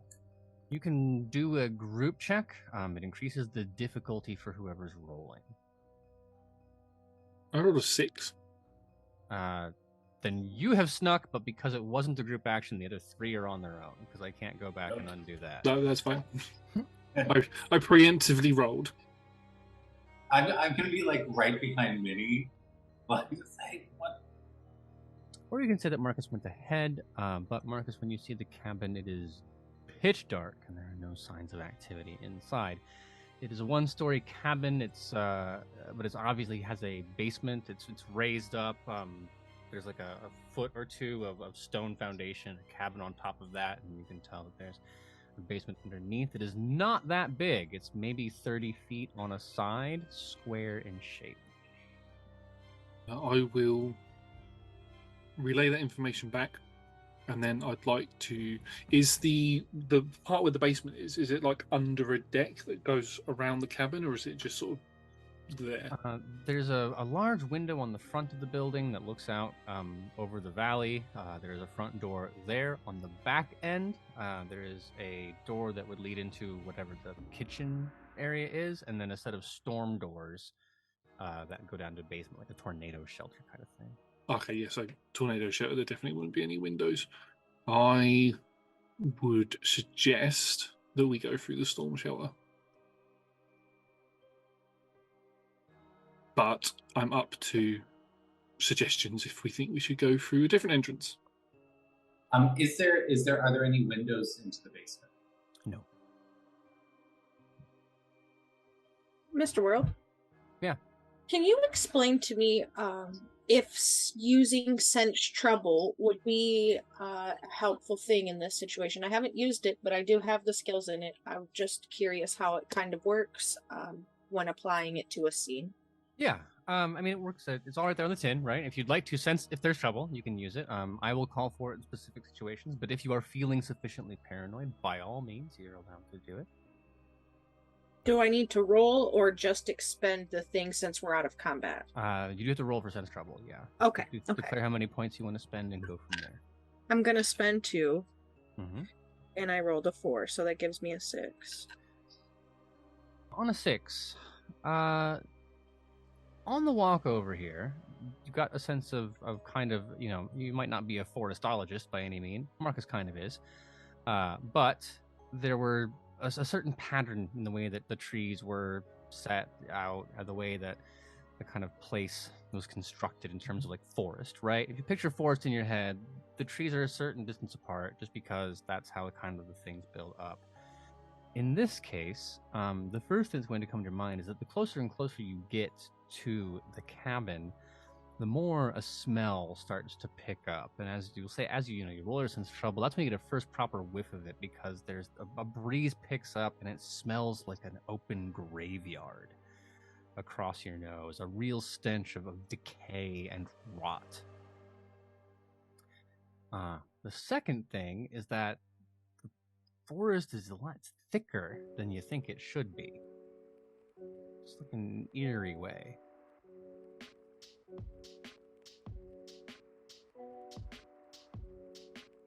Huh. I'm just getting creeped at this point.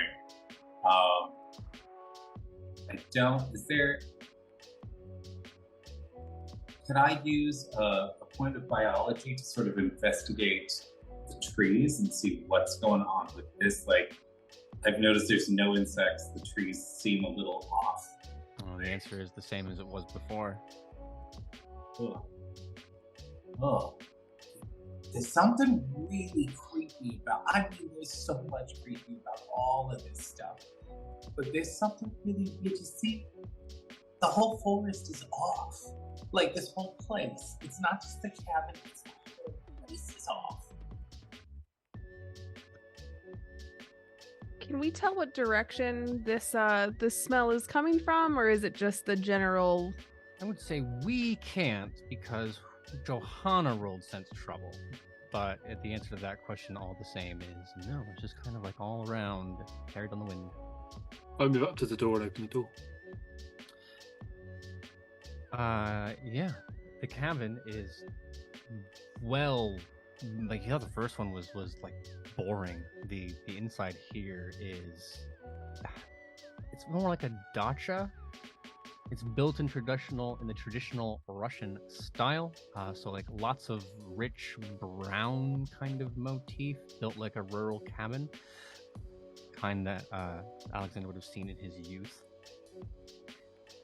Once you are indoors, it becomes apparent there's no electricity, of course.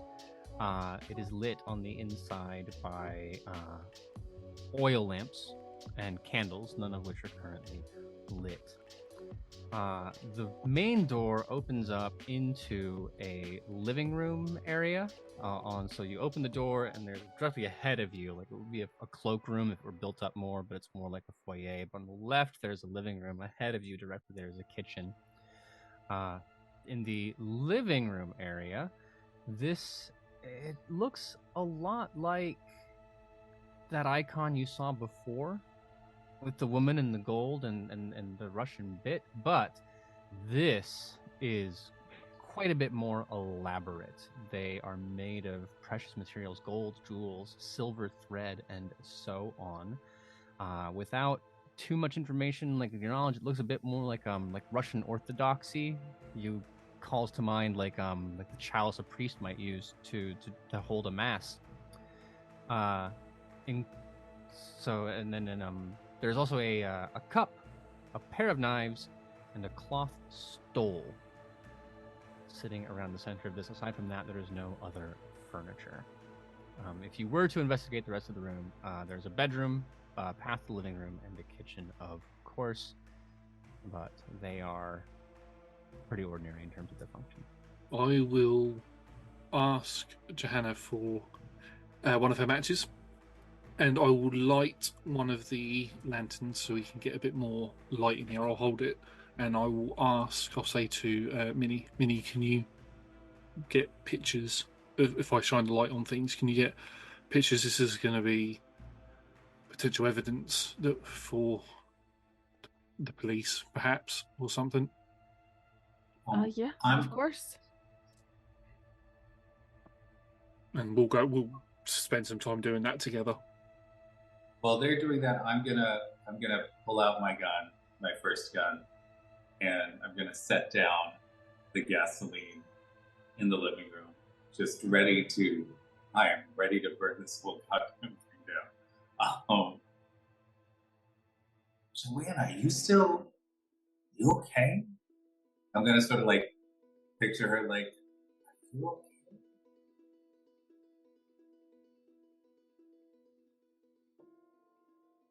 For podcast listeners, Johanna put a thumb up. Yeah. Sorry, my apologies. Yeah, I'm gonna thumbs up and nod. And I would like to be stealthily moving. Yeah, that's fine. The cabin, like I said, is not that big, and there are no internal doors, so it is plainly obvious there is no one here, and you have not heard anything coming from the basement. Plainly obvious is not correct. Because we don't know if there is a rug in the middle of the room with a trapdoor underneath of it, or if one of these janky ass pictures in this mofo is hiding some store all the way down, if these cabinets are not okay. If you insist, I'm happy to take your stealth points away from you by letting you spend them. It is your call. I think we've got everything up here now. Maybe it's time to head down into the storm cellar. Yeah, absolutely. Once all the photos are done, I'm ready to find out where that smell is coming from. I'll take the lead. The exterior storm doors are padlocked, so if you want to burn a point of lock picking, I'll take it. Yep, will do. Easy. And then down into the storm cellar you go. The room is incredibly bare, save for a couple things. There's an unfinished floor. The walls are still hewn stone, but there is a bare table up against one of the walls, surrounded by about a half dozen chairs. On the right side wall, as you're coming down, there's a large wardrobe, probably 5 feet tall and 3 or 4 feet wide. And then on each of the walls, one apiece, are 4 religious icons, again painted in the Russian style. These are probably not canonical or would not be appreciated by the church. There is a scene of self-castration by the faithful. Another one depicts a human sacrifice. The third, a burning church. And in the last one, this is the one that is behind the table where the chairs are, you see what appears to be a large, many-breasted creature giving birth to a grown man. Does anybody have art history? Nope. No.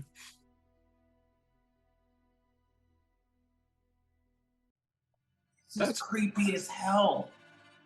What's in the wardrobe? Can I go open the wardrobe and check it out? Yeah. Examining it, it is, upon closer look, not actually a wardrobe, but an elaborately padded custom shipping case, which holds inside it a moving picture camera, a projector, and about 24 reels of film. Ooh, with my points in photography, is there anything that I can tell aside from that it's film? Like, is it the same film that we had spliced onto? Are you going to open it? Yes. Because, I mean, if you look at it, yeah, no, it looks like movie film. Oh yeah, no, I want to open it because we gotta investigate it further. Yeah, the camera and projector look relatively normal. I mean, like, they're old, but aside from that, that's what it is. They're both hand cranked. They're beaten, worn. You can tell that they've been cared for, like patched, repaired, jury rigged, and otherwise tended to. There is no particular thing about the film that attracts your attention. I mean, it's older film, but it is correctly filmed. It's not like film made of human skin. Camera's missing a lens. That's weird. But aside from that, it all looks to be about what you think it should be. Can I set this up to play the film? Yeah. Well, I don't see why not. Well, it's a camera and a projector, so you can project through the projector. Yes. I would like to do that. What are you putting in it? I mean, there's the film that's in there, right? There are 20 reels of film in the case. Can I take a look at the film too? See, like, is the same kind of film that we saw in the weird film over at the studio? A few of them, yes. There are a great number of Russian ones. But the titles are handwritten in the side.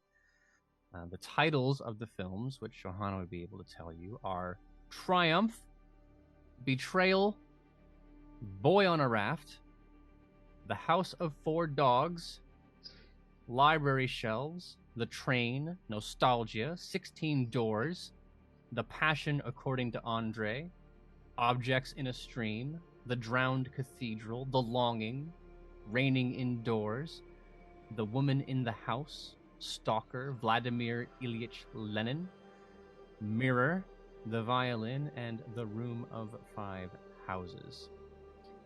The Woman in the House? Yes. Can I check that one out? What are you doing? Are you looking at it? Or are you... No, I mean, I'd like to toss it in the projector and see what it is. Okay. The film, so you place it into the thing. It's hand cranked again. But the house, the cabin is unpowered.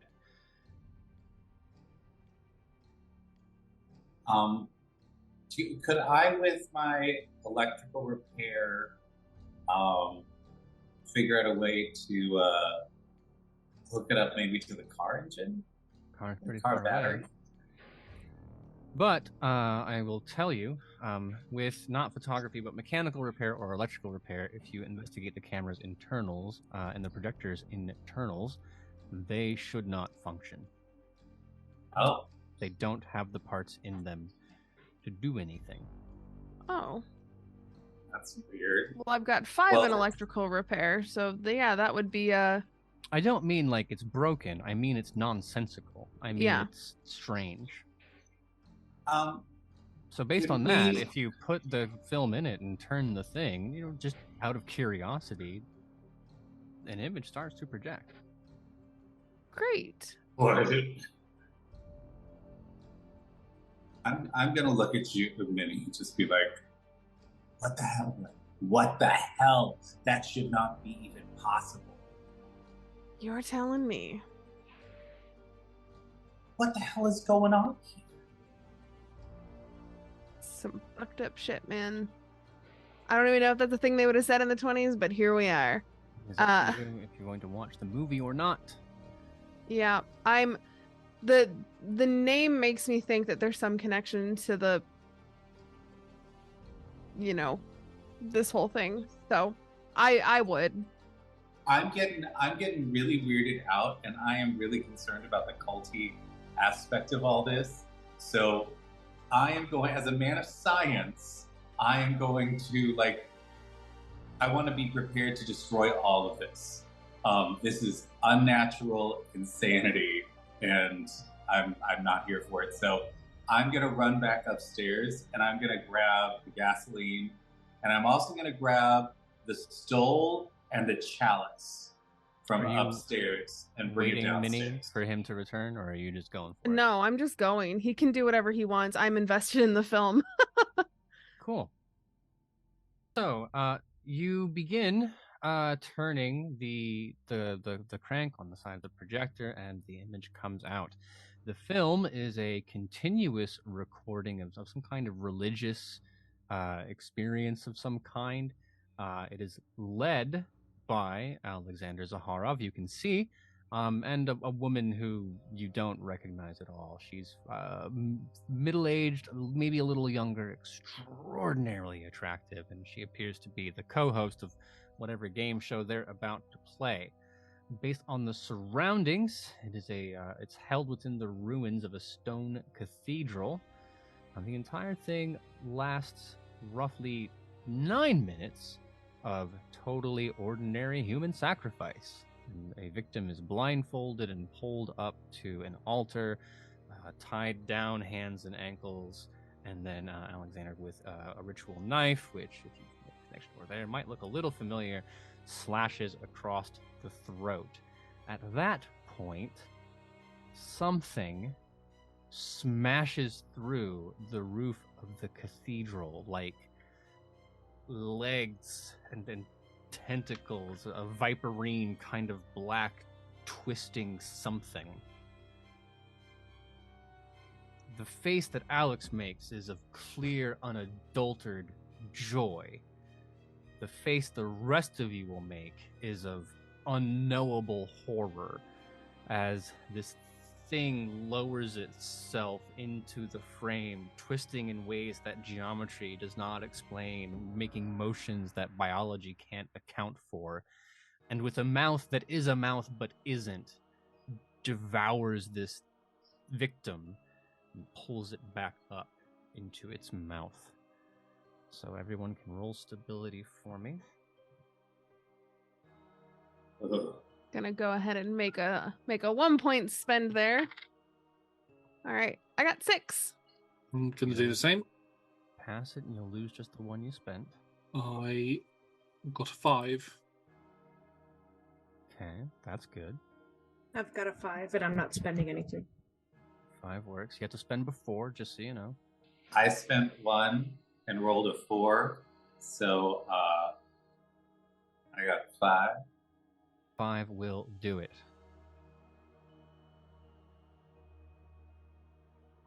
Well, great.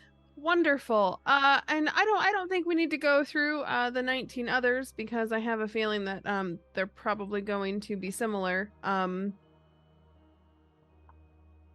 Well, first of all, we need to get this equipment into the truck. We need to figure out how this shit's working.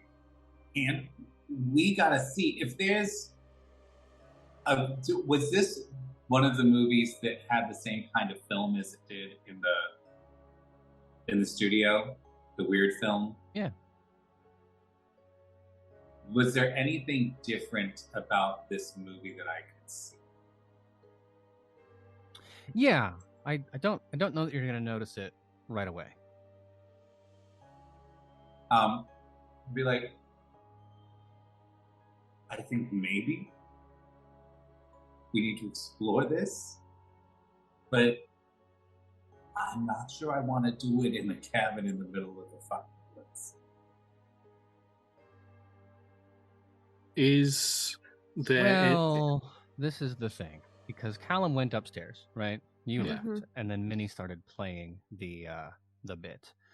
So when Callum comes back there, he will see Minnie in a bit of a trance, turning the projector wheel.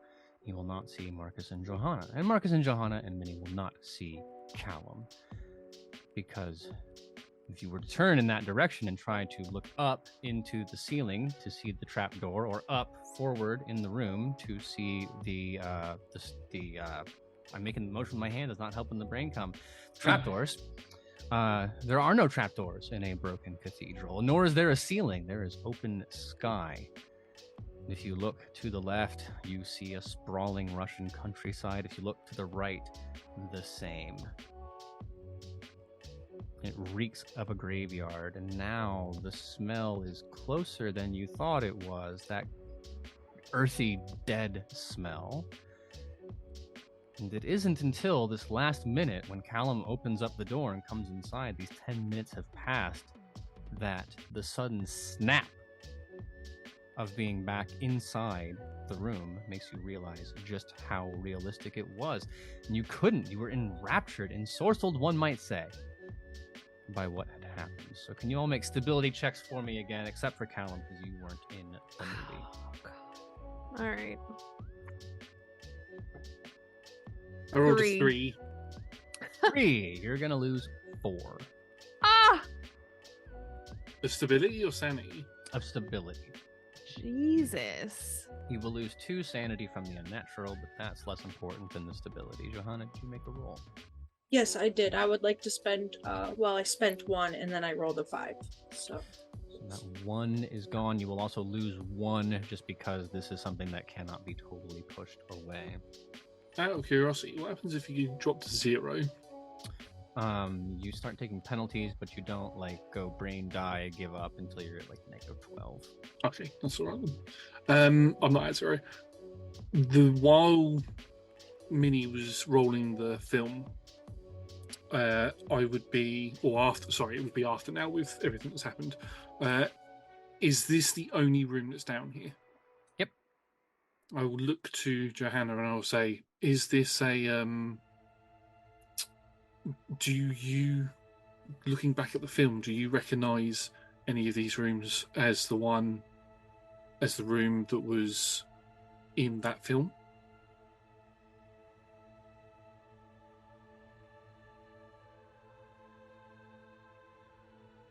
Are you asking me? No, I was asking Johanna.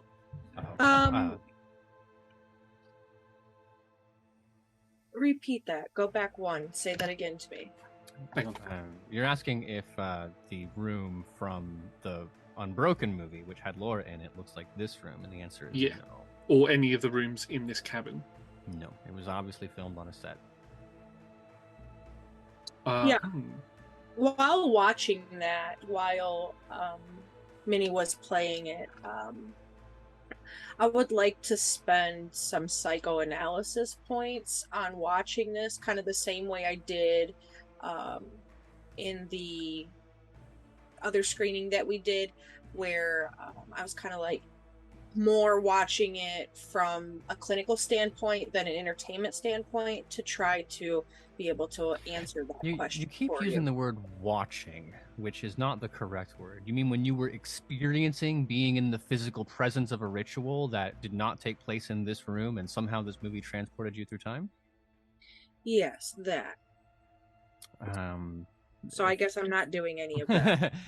Well, I mean, you can have watched and the psychoanalysis in the after fact, but I don't know what you're going to learn from two slavering cultists. There's not much to understand in terms of their motivations, except that they wanted to kill this thing and whatever the fuck that was. So when I come down, what do I actually see when I come back into the room? V's making about the right face.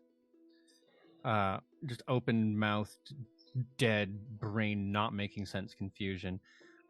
Johanna's taking it the best. Marcus and Minnie are trying to wrap their head around what had just happened. Callum, for your part, you will not have noticed any of it. There's no sign to you that anything has happened. It could just be that they were watching a really weird film. And the movie's not projecting anymore? No. All right. As I come back in, I'm like, okay, I got the chalice.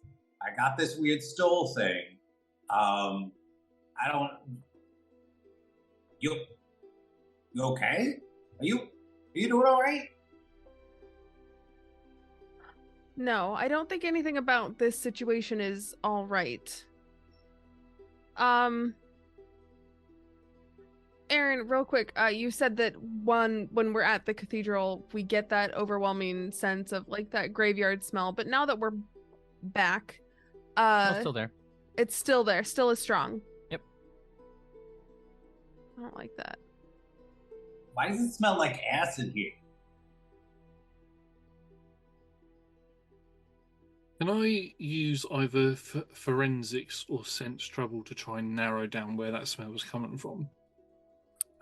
Forensics, probably not. And the problem is, it's not coming from somewhere. It is everywhere. So it's like being in a pool and being like, can I find out where the water's coming from? So, did you all watch the movie? I tried not to, but I kind of got sucked into it, and it wasn't really watching it, it was more experiencing it, which was rather unsettling. Oh. Well, which one was that? What was that called? There was woman in the house. Did we check the bedroom upstairs? Because Laura's not down here. The bed, Laura's there not was down nothing here. in the Laura's bedroom. not up there. Yeah. There's I'm gonna look at and see what other titles are made with the same weird film. Like I assume that when they are talking about experiencing the film, it's sort of the same way that we did when we were at the studio lot, where it's like it's just a really well crafted, powerful film, you know. It certainly is that. I can tell you whatever movie you decide to put in it will have the same experience, assuming that Minnie, Johanna, and Marcus are willing to let you do it. Nope, bye. Yeah. What are the other titles? At the risk of going through the entire list again, because there are like 20 of them. So, what I want is something that would be connected to what we are actually looking for. So something connected to Laura in some way, or something connected to like the mystery or the cult that we're now trying to figure out. No, V jumped off the ledge on that one. Okay. I'm Right. going to take the fuel off of Callum, and I'm just going to burn this place down. Laura's not here. I'm gonna grab the machines, these apparently magical machines, and I'm gonna make sure they do not get destroyed. And I'm gonna try to grab some film too. I'm all for. Well, now we have a problem, because Marcus wants to burn them down because they are evil, and Callum wants to steal them away for God only knows what. But that is going to be a debate that I think we'll have to wait, because you're having this conversation, rattling around, and a very elderly, amused-looking man with wild hair is clapping his hands together and saying in a Russian accent, "You've enjoyed my film." I'm just gonna pull my gun out and immediately point it at him. He'll just raise his hand like, "No, there's no need." Who the hell are you? What the hell is going on You over know here? who it is. That's Alexander Zaharov. Oh my! You weren't here like 10 seconds ago. No, but the universe works in interesting ways. And he reaches into his pocket to pull out a knife, which he then stabs into his hand. And out of his voice comes, "Ihu shab nigaroth, anage yeru yebneb shigaroth." And what those of you who speak Russian hear as it culminates with "Ya shab nigaroth, ya," is "Black goat of the woods with 1,000 young. Lend me your children." He's again, knife ripping through, twisting around. He shows no pain. The blood's starting to rise up from gravity. Now the stench is overpowering, terrible. Like you've been thrown face first into a mass grave. And from outside the cabin, you hear ka-thump, ka-thump, ka-thump of something big.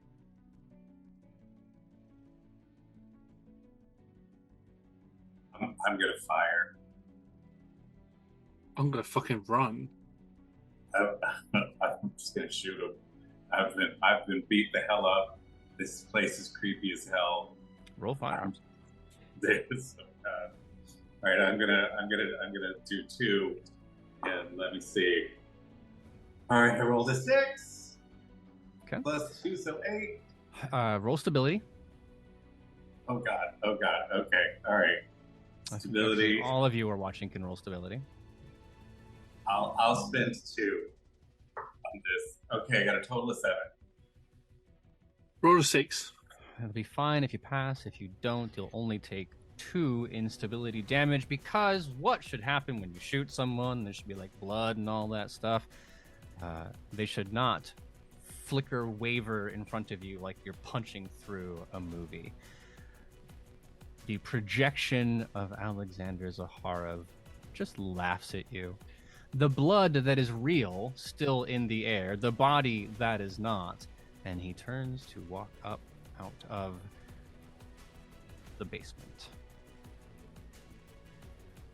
What the hell? And that sound is still coming. Oh, it's like right outside. Great. Wonderful. Yeah. Gonna get the fuck out. Not really interested in playing with whatever the fuck that is. So I'd like to run, please. Pretty please. Running directly outside? Cool. Roll stability. That's Yeah. the only exit, isn't it? There's no exit that leads out into the house. No, there's a trapdoor on the roof. I'm going to go through that then. Either way, I mean, eventually you're either stuck in the house or you have to go outside. Those are your options. Marcus is going up. Minnie's going out the door. Johanna, Callum, where are you headed? 5. Be losing 2. So my instinct at this point, as a man of science, I'm just like, I'm trying to wrap my head around this. I'm trying to figure out what the hell just happened. And this guy that I shot looks like he's part of a film, and everybody was freaked as fuck out. Yeah, he's gone. What are you this doing? film. I am going to start pouring gasoline on the canisters the same way Marcus wanted to. Be like, fuck this. Oh god, fuck this. Oh no. Johanna, No. I'm gonna help Marcus push that table over under the trapdoor to make it easier for us to jump out, or move chairs, something easy for us to go up through the door, because I imagine we can't just climb up. So I'm gonna help so we can go. So, Minnie, you are the first person to see it. The rest of you will get there eventually. If you want to pre-roll stability, that's fine, because there's no way you're going to make it out of this house back to the car without seeing the writhing mass of ropey black tentacles here and there and everywhere. Beneath them, ending in black hooves. It resembles a tree in silhouette, at least in part. The trunks reaching up to, again, ropey, branching bodies. It is ulcery, thick and twisting, but the main legs of it, there are 4, are out off to the sides, and as you follow eyes up into the tentacle mass, that's when you see it. I mean, I guess your brain would call them like a pine cone almost, coming down from the center and opening up and snapping shut with drooling jaws. This thing is 20 feet tall. And I don't know how to make it any worse except to say that it knows you're here. Oh, no, that did it. Great. Wonderful. I'm going to run for the car. Athletics or fleeing? Great. Let's athletics. I'm going to spend 2. And I rolled a 6, so that's an 8. That will be able to get between the legs. I will give you a picture that is the full size of it. But yeah, sprinting for the car, good move. You're gonna have to make up your mind on the way as to whether or not you want to wait in the car for your friends. That picture in the chat should give you a sense of what you're looking at and also its scale. With the fire being set and ready to go, yeah, right? Ain't that something? We'll put that on screen. I don't like that at all. Oh my god. The bottom right version is the one that you're seeing right now. The pine cone jaws opening up, yes. There's no way out of the house. If you're looking through the front window, I don't know if you'll see it, but the point is, for the expediency of it all, Marcus, Johanna, you will also see that eventually Callum as well. So, what are we doing, kids? I rolled a 4 on my stability because I'm going to see it anyway. My thought of going through the trap door, because we could hear the thumping coming from outside where the storm door was that I go out the front door and there's a cabin between me and it, because I don't know how big it is. So that's my thought, and that's what I'm going to do. I'm going to grab Johanna by the wrist and I'm just going to pelt it out the door towards the car. Yes.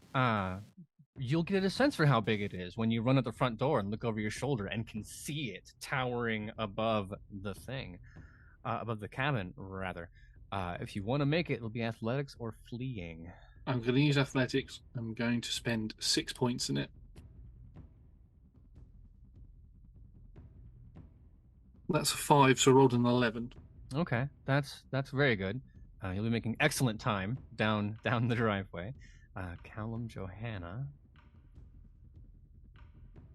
I spent 1 stability and I rolled a 4, so that gave me a 5, so that's for that. And then I'm also going to expend 3 of my athletics points. That puts me at 8. Okay. So, Callum, you have to start the fire. You'll be the last one out. And at this point, you can hear a hypersonic screaming that you don't so much hear, but feel your skull like, ugh, as this thing thunders around. The 3 of you have made a valiant sacrifice, because now it is sprinting towards the car, moving very fast. And if you were to think in your mind about how fast your car was driving versus how fast this thing was going, that might not be a race that you are willing to enter into without any kind of yeah, that would be weird. I don't know I'd make that risk. Callum, though, you're gonna light this place up. Hopefully not inside it. I am planning on. I want to grab the big explosive gun that I brought with me, the special gun that I brought with me from the lab in the first episode. I want to make sure that that's the one that I've got. I heard how big this thing is, and then I'm gonna use my lighter as I'm like exiting this with my gun raised, ready to go. and toss it back onto everything that I've just covered with gasoline, lighting this place up. Doesn't take much to burn down a wood cabin full of gasoline. The film, the equipment, everything inside, whatever ritual implements being left to the flames. Hopefully that will be enough. Johanna, Marcus, Minnie, if you wait for Callum, if you're in this car, the creature's going to destroy the car. You can leave Callum behind, you can get out of the car, you can try to drive, it's up to you. But, also, wherever you drive, this thing's going to follow you. So I don't know if you want to take it back to LA with you or not. It's obviously going to get to the car before we do because it's a lot quicker than we are. So it's going to be a case of running and ducking through the trees, trying to lose it. At least my perspective of that is, I'm not going to shoot the bloody thing because I reckon it's just going to bounce off of it. Doesn't solve the Callum problem. So I fucking left him. I'm gone. No, I mean, well, I'm sorry if I misunderstood. It sounded like Josh or Marcus wanted to like go on foot to try and lose this thing in the trees. We're not in the car. Oh, I thought you were going to drive through the forest. I was ready for that. Either way, it doesn't matter to me. Josh, which is correct? Well, I'm going to assume that it's going to get to the car before us and destroy it. I'd rather not be in the car when it gets destroyed. So I'm going on foot. I did have a thought. If it does get to the car before us, can we blow the car up underneath it? Yes? I didn't think about that until now, but yes? I Definitely? would like to do that because it's a big thing, and in my mind, everything gets hurt by fire. So I would like to try and blow the car up. Okay. So let's make a cinematic moment out of this, right? Mm-hmm. Luring it into the car, having it be exploded, that's going to require you to be in the car. I don't think you want to do that. And it might not be you. You can give this idea to Marcus, but if you drive the car, you ever played like Metal Gear Solid? Mm-hmm. And then you put the C4 on the car and you drive the car into the gate and you settle like right something like that, right? Mm-hmm. Mm-hmm. So Callum, name something explosive and expensive that you left in the trunk or the back seat. So I tend to keep just a couple of sort of basic shrapnel grenades, like in the back of the car, just because you never know. Basic shrapnel grenade. You know, just store bought. You know, it's what I do. There's definitely like there's definitely a little bit of shrapnel C4. grenade works. I don't think C4 hasn't been invented yet, does not exist, Okay. But shrapnel grenades will go with. It's always a pain in the ass when I'm cleaning the car out and I have to move the grenade somewhere else. Oh yeah, to hear the grenade rattling around on the floor, and that's uncomfortable when you're turning in traffic and you hear like the tink tink tink of it rolling over. So Minnie is getting the explosives. You're putting them together in a big bundle, right? Like a cluster of grapes. In Arabic, the word is kundula, which comes from grapes. When you're talking about a hand grenade, so that's the connection that they made when they figured out what those were. Marcus, you have the most driving, I believe. So Minnie would not be the one who wants to make this maneuver. I will 100% make. If this is the plan that we're going to go with, yes, I will make the maneuver. Yeah. Okay, so the creature's coming towards you. You can't leave Callum behind. I mean, like you could, but what kind of movie is that?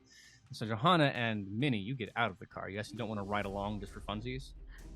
Not super. No. Cool.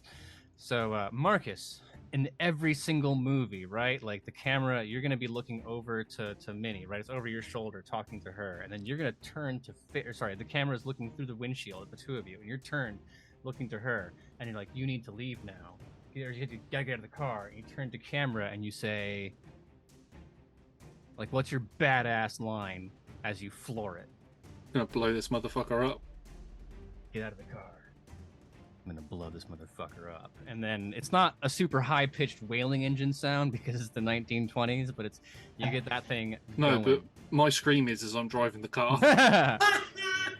So make a driving check. This is gonna be hard, but if you pull it off, it will be legendary. I'm going to spend 9 points. I will tell you, like 9 is excessive. Like the difficulty when I say is hard is 6. So I'm going to spend 6. We'll get you there.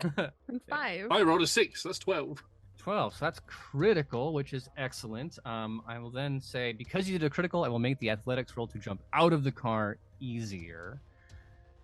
because you're going at full speed on a dirt road towards a cabin. I'm going to spend 3 just to be safe. For sure. That was 4, so 7. 7. Okay, so just take 1 damage as you roll and you thunder along. Minnie, Johanna, you're out. Are you just gonna watch the car, or I can't do anything else. It's like a train wreck. shoot Right? the damn thing, right? I could. I don't want to distract it. I would like to keep it chasing after the car, right? That's fair. We'll see if that changes after what happens. So Callum, you're coming up out of the so we'll say this happens all like in a pretty condensed time frame. So Johanna and Marcus, you're running, and this is having Callum's pouring the stuff down, and then he comes up out of the thing, and he's like, that's weird. That's headlights. Oh my God, it's illuminating this thing. The headlights are getting closer, and then between the legs of it, the car going up. And I know it's not realistic for cars to explode in big fireballs, but it's my fucking game, and if anyone has a problem with it, they can fight me. Gigantic fireball coming up out from below it, this creature being swallowed up in the thing, the grenades, secondary explosions popping off. There'll be a moment of triumph. You see it wobble and then lurch, clearly injured but not yet dead.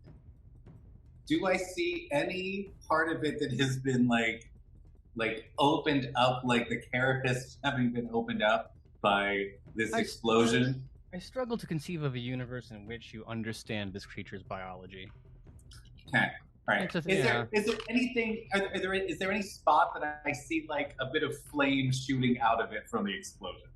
No, the creature is not self-flammable. Oh, okay.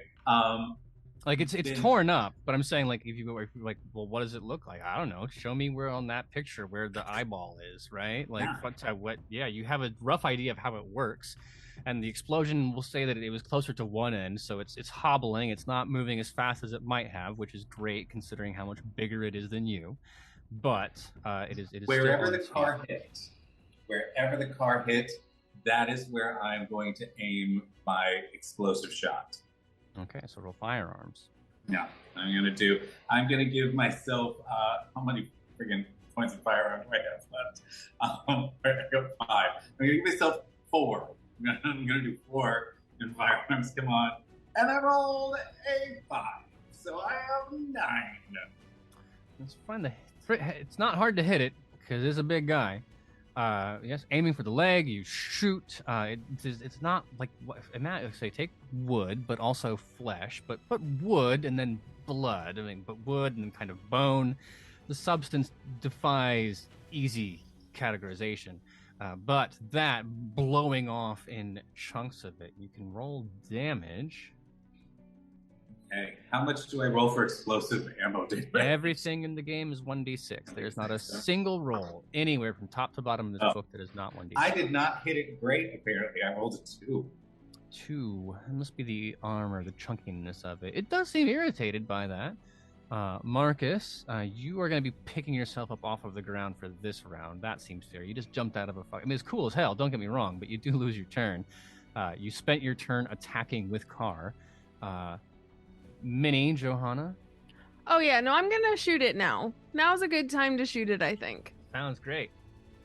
So I'm gonna spend 2 points of firearms, and I rolled a 6, so that's an 8 for 3 points of damage. At that distance, probably not easy to see where you're hitting, or whether is the tentacle moving because you hit it, is it oozing because you shot it and that's the blood coming out, or is it oozing because it oozes, you know? Johanna, you are the last to go. So the car did blow up, and Yes. is the entire cabin in flames now?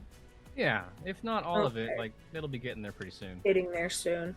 And shooting it doesn't seem to be working out very well. Don't know that for sure.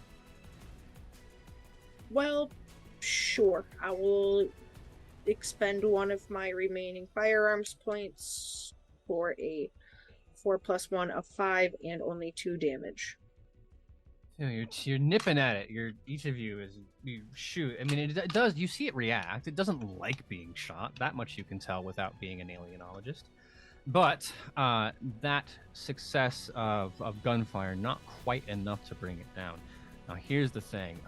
We go in initiative order now, which, again, is based on the skill pool you're using. Does anyone have higher than a 26? No. Wait, hold on. Let me check. Uh. No.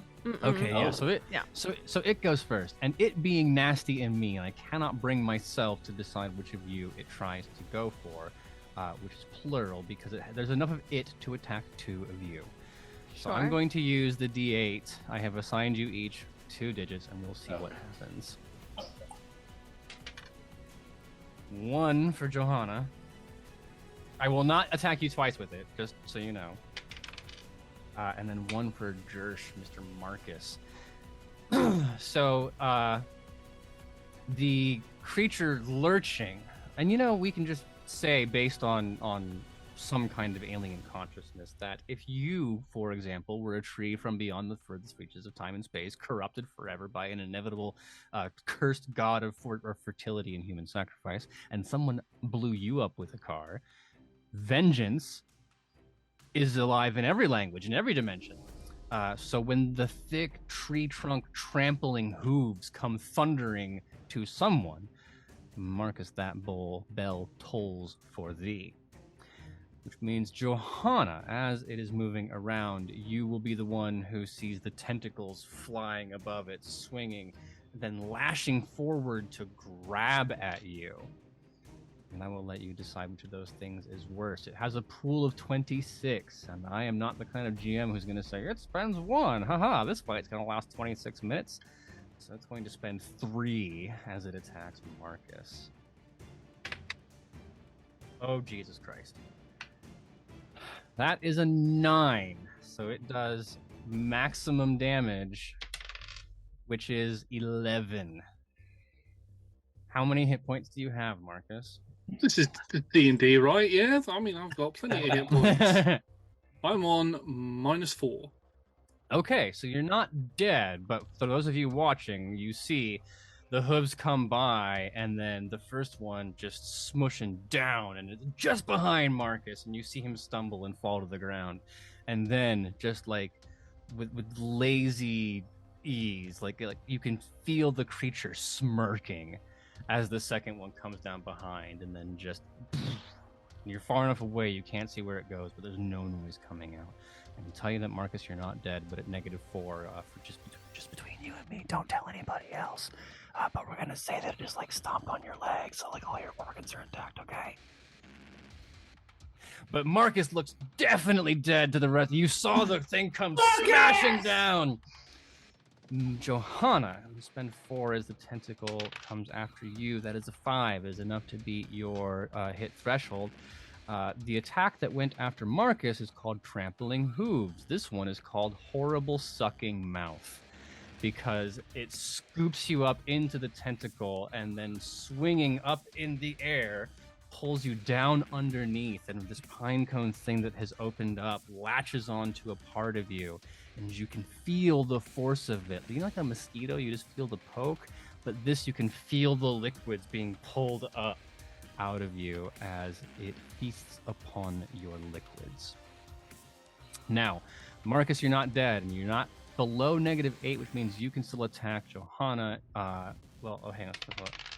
That's 3 damage on you as it slurps. Callum and Minnie, you are fine. That is its attack, so all 4 of you get to go.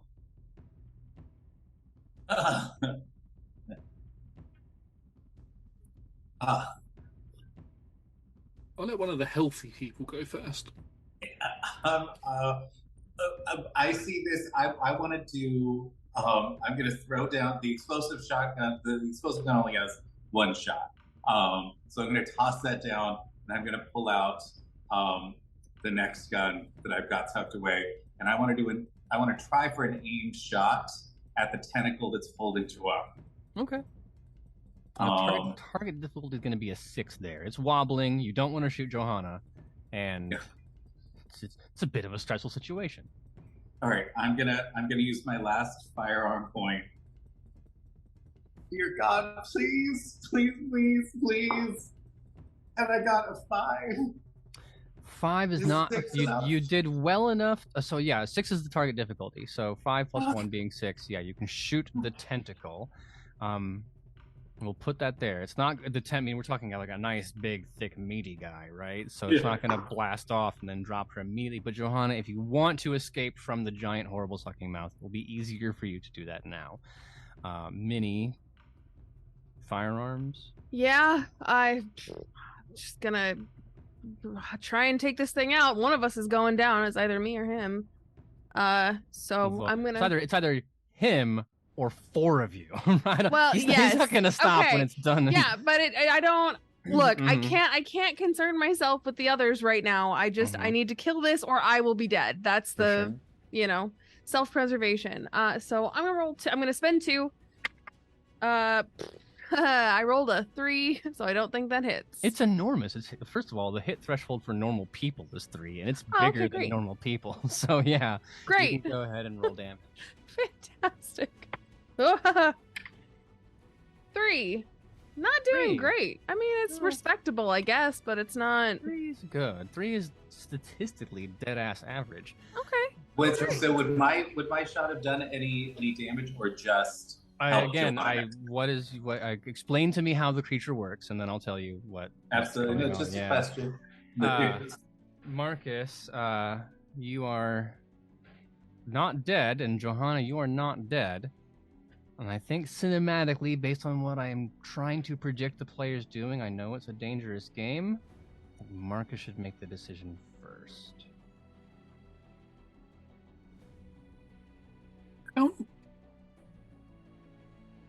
I have a little bit of a flashback. I have a question for Callum. How many grenades standard do you keep in the back of the car, or would you normally keep in the back of the car? 2 or 3. Mr. World, if you would you be so kind as to say retroactively that I might have picked one up? Yeah, that works for me. And if you only want to let 2 off? If you want to throw it, that's athletics. No. Going off the picture that is sort of shown up, this thing has got 3 legs. Yes, they come in different flavors. But yes, some of them have 3, some of them have more. We can say this one has 3, sure. Is one of those legs close to the cabin? I mean, it's all kind of close to the cabin, right? What are you trying to get to? What I want to do is I want to run up to it, put the grenade on the leg, hopefully blow the leg out so it falls into the cabin and into the fire that is there. Okay. And if I have to bear hug it with the grenade to do that, then I will. I don't think. Well, let's see this. Because I'm guessing that Johanna wants to escape the creature, right? And I would be terrible if you blow the leg off, and then she's like, "I'm free," and then jumps free of the mouth into the burning cabin, right? So we're making an action movie out of this, right? So you are coming, so it starts to move around. People are shooting it. It finally steps off of you, and you can, like, your leg is broken and bones sticking out, but you're still alive. And Johanna, you're flinging around, but you can see down, and you make eye contact with him, and he's down there, and you see it in his eyes. You've played this game with Marcus before. You know what he's gonna do, and you don't even have to see him raise the grenade up to know that grenade was coming. Now you know what you have to do. You gotta get out of this fucking tentacle for this plan to work. How are you gonna do it? I'm gonna spend 2 fleeting. I rolled a 3, that gives me 5. For fleeing? Fleeing, yeah. For the escaping, it would be melee or some kind of attacky bit. Okay, great. I am gonna spend only 1 athletics because that's the only thing I have for that, and I rolled a 4. Well, I rolled a 3, and that gives me 4. 4 is exactly what you need. It should be 5, but Callum got a shot. It should be 6, but Callum got a shot off. So you drop to the ground, which is about 8 feet. So you'll take 1 damage from that. Now, Marcus, it falls to you. You can bear hug it if you want. Athletics would also do the job, either to throw it at the leg or up into the creature. It's your call. Am I impeded by the fact that I have a broken leg? I would think I would be. Yeah, the way that the damage thing. What's your hit points at right now? -4. You should take a -1 to things that involve the leg. So, I mean, I guess yes. Yeah, I mean, walking up to it I want to make sure that I get this thing on it. So yes, I am going to literally walk up to it and hold it to it and let it explode. If this is an act of martyrdom, then I don't think you have to roll for it at that point. If you have enough athletics and you want to throw it, I will let you stay alive. But if you just want to make sure, then we can go that route. I want to make sure the rest of them get out. Very well. So then, describe for me the look on your face. What's going through your mind? What are you thinking about? Well, the first thing that goes through my mind is I get like, you know, when your life flashes before your eyes, and it's like a flash of meeting each of these people for the first time, meeting Johanna on the front lines, and us going through a similar sort of situation, not against a large creature, mind you, but against an army of enemies, and seeing our comrades die, meeting Minnie for the first time after she left the force and joined up with us, looking for aspiring photographer, looking for, some work in, but still wanting to be connected to the police work, and then meeting Callum driving into his restaurant. I walk up to the creature, I pull the grenade out and place it up against, instead of pulling the thing out, I'm just going to place the pistol up against it and I'm going to shoot it. And that is what the rest of you see. Is there an appropriately cinematic Marcus? No. I'm definitely, as I'm the closest one to the cabin, I see Marcus going. I see the grenade. I think Marcus is going to throw the grenade. So I start running sideways because I'm not an idiot. I'm not going to run in the direction it's going to fall. I run sideways. And I'm like, throw it, Marcus. Yes, get it down. Get it down. And then as I see him get closer to it, I'm just going to be like, what do you... No, Marcus, no, Marcus, no! Minnie,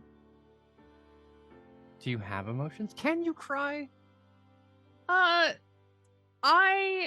got rid of my ability to cry when I joined the force. But this sucks.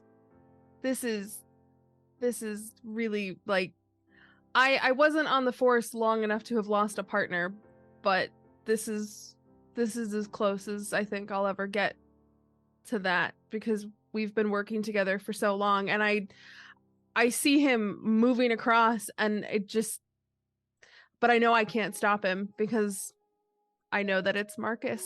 I mean, he is who he is, yeah. He is who he is. I'm not going to try and talk him out of it. And no one knows he is who he is more than Johanna. There is still the bleeding, the pain of that, the craziness that has happened, and somehow none of that is going to exceed this moment where it's a movie. The soundtrack comes down to nothing. It's probably like a real soft piano, like a Final Fantasy cutscene kind of piano. And you see Marcus, and you just know, like, you big dummy. You big-hearted dummy doing this. What's going through your head? So, upon being able to actually hit the ground, my first thought was roll in the direction of Marcus, but he kind of took that option from me. So, I'll see you on the other side, buddy. And then, you say that, right? So you just, I'll see you on the other side, buddy. And there's no punctuation mark. The music swells as the explosion rips through the bottom. You hear the creature roaring. You see the leg wobble, the cloud of it obscuring Marcus. The entire creature waving and toppling and then falling down into the cabin, easily crashing through the construction. This is actually really nice because it didn't have that many hit points left, so excellent job killing it in cinematic fashion. It comes falling, toppling, and then there's that moment where the tentacles swing back up and you're like, oh no, the monster's still alive, but it lurches forward down. The smell is, of course, terrible. The noise you will never forget. You'll hear that in your dreams for the rest of your days, however long they may be. In time, perhaps you will stalk down Alexander Zaharov. He has his great movie to look forward to, but history has a way of doing funny things. Unbroken was supposed to go out on October 8th or 10th, but it's going to flop because on October 6th, The Jazz Singer opens up on Broadway, and it is the first film, not the first film to use sound, but the first to tell a story with its scoring and its sound design. And when people around the country go flocking to the movies, that is not Unbroken will be nothing compared to the boisterous and beautiful theatrics. Unfortunately, you will not be able to rescue Laura Angel. The means to do that slipped past, and she never comes back from whatever vacation she went on. The police will tell a boring story. It'll become a tabloid, a sad tale of Hollywood excess destroying a young life. But the Hollywood engine is just getting started, so there are plenty more of those to come. Marcus is gone, his body consumed by this. So let's fast forward to the funeral. I don't know if it's quiet or large, but I know that there's something you'll keep from him. Johanna, I think you're the closest, so it makes sense. So as the camera is pulling back, you have the nice shot, and then it tilts up, and we're above, and now we're zooming back out to see. What's that last frame going to be? The thing that Johanna has taken away that she'll keep as a memento of her partner and the man who gave his life to save the three of you.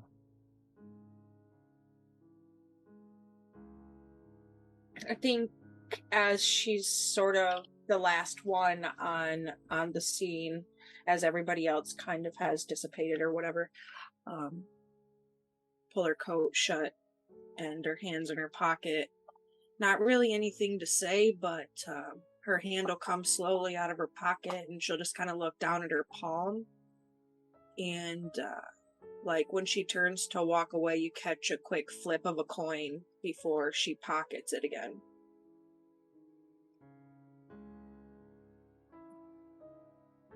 Something to keep as the dream factory continues to churn on. Well, thank you, everybody. That was The Dream Factory, a scenario for Trail of Cthulhu by John Scott Tynes. I, as always, have been Aaron, your storyteller, but the story means nothing without our guests. Soul surviving man, joining us from Planet Allies as the explosive personality, the quick to gunfire wit, the only a little slower after that tire iron to the head, Callum Broadbent. It was Cyle. Cyle, if people want more of those antics and maybe the same amount of violence and monsters, where can they find it? You can find me over at Playnerd Allies, a fabulous number of the Rolling Together Street team, just like Queen's Court Games, which we love. You can also find me as the project manager for the Rolling Together Stream team and all over the internets as Allies Nerd or Playnerd Allies. Don't think it's fair to say you were widowed when you weren't. Well, you were work widowed, right? You have lost your partner, but gained a story and triumphed over some kind of evil as the sole survivor. No, actually, Minnie, did you work for the agency? I don't know. Running with it. As the sole survivor of the detective agency, because Minnie was definitely a 1099 contractor and not employed full time, Johanna, Hooli at the table. Hooli, if people would like more of that, where can they find you? Where can they go? They can find me at Heroes and Hooligans doing all of the chaos embracing things as the OG hooligan. I feel like it's just my political responsibility to continuously engage in all of the chaos. So you can find me there doing those things. Doing God's work, bringing chaos into the universe. Chaos out of the universe bringer, Minnie Foster. You had the idea that did the thing, because I'm going to tell you what, that thing has 18 hit points and armor that reduces all damage that is not magical to 1. So were it not for your idea to blow up the car, and I was like, that is cool as hell. So I had the fight start with half as many hit points, which is why this works at all, and you're not all just dead right now. So idea having heroine of the Dream Factory. It's V.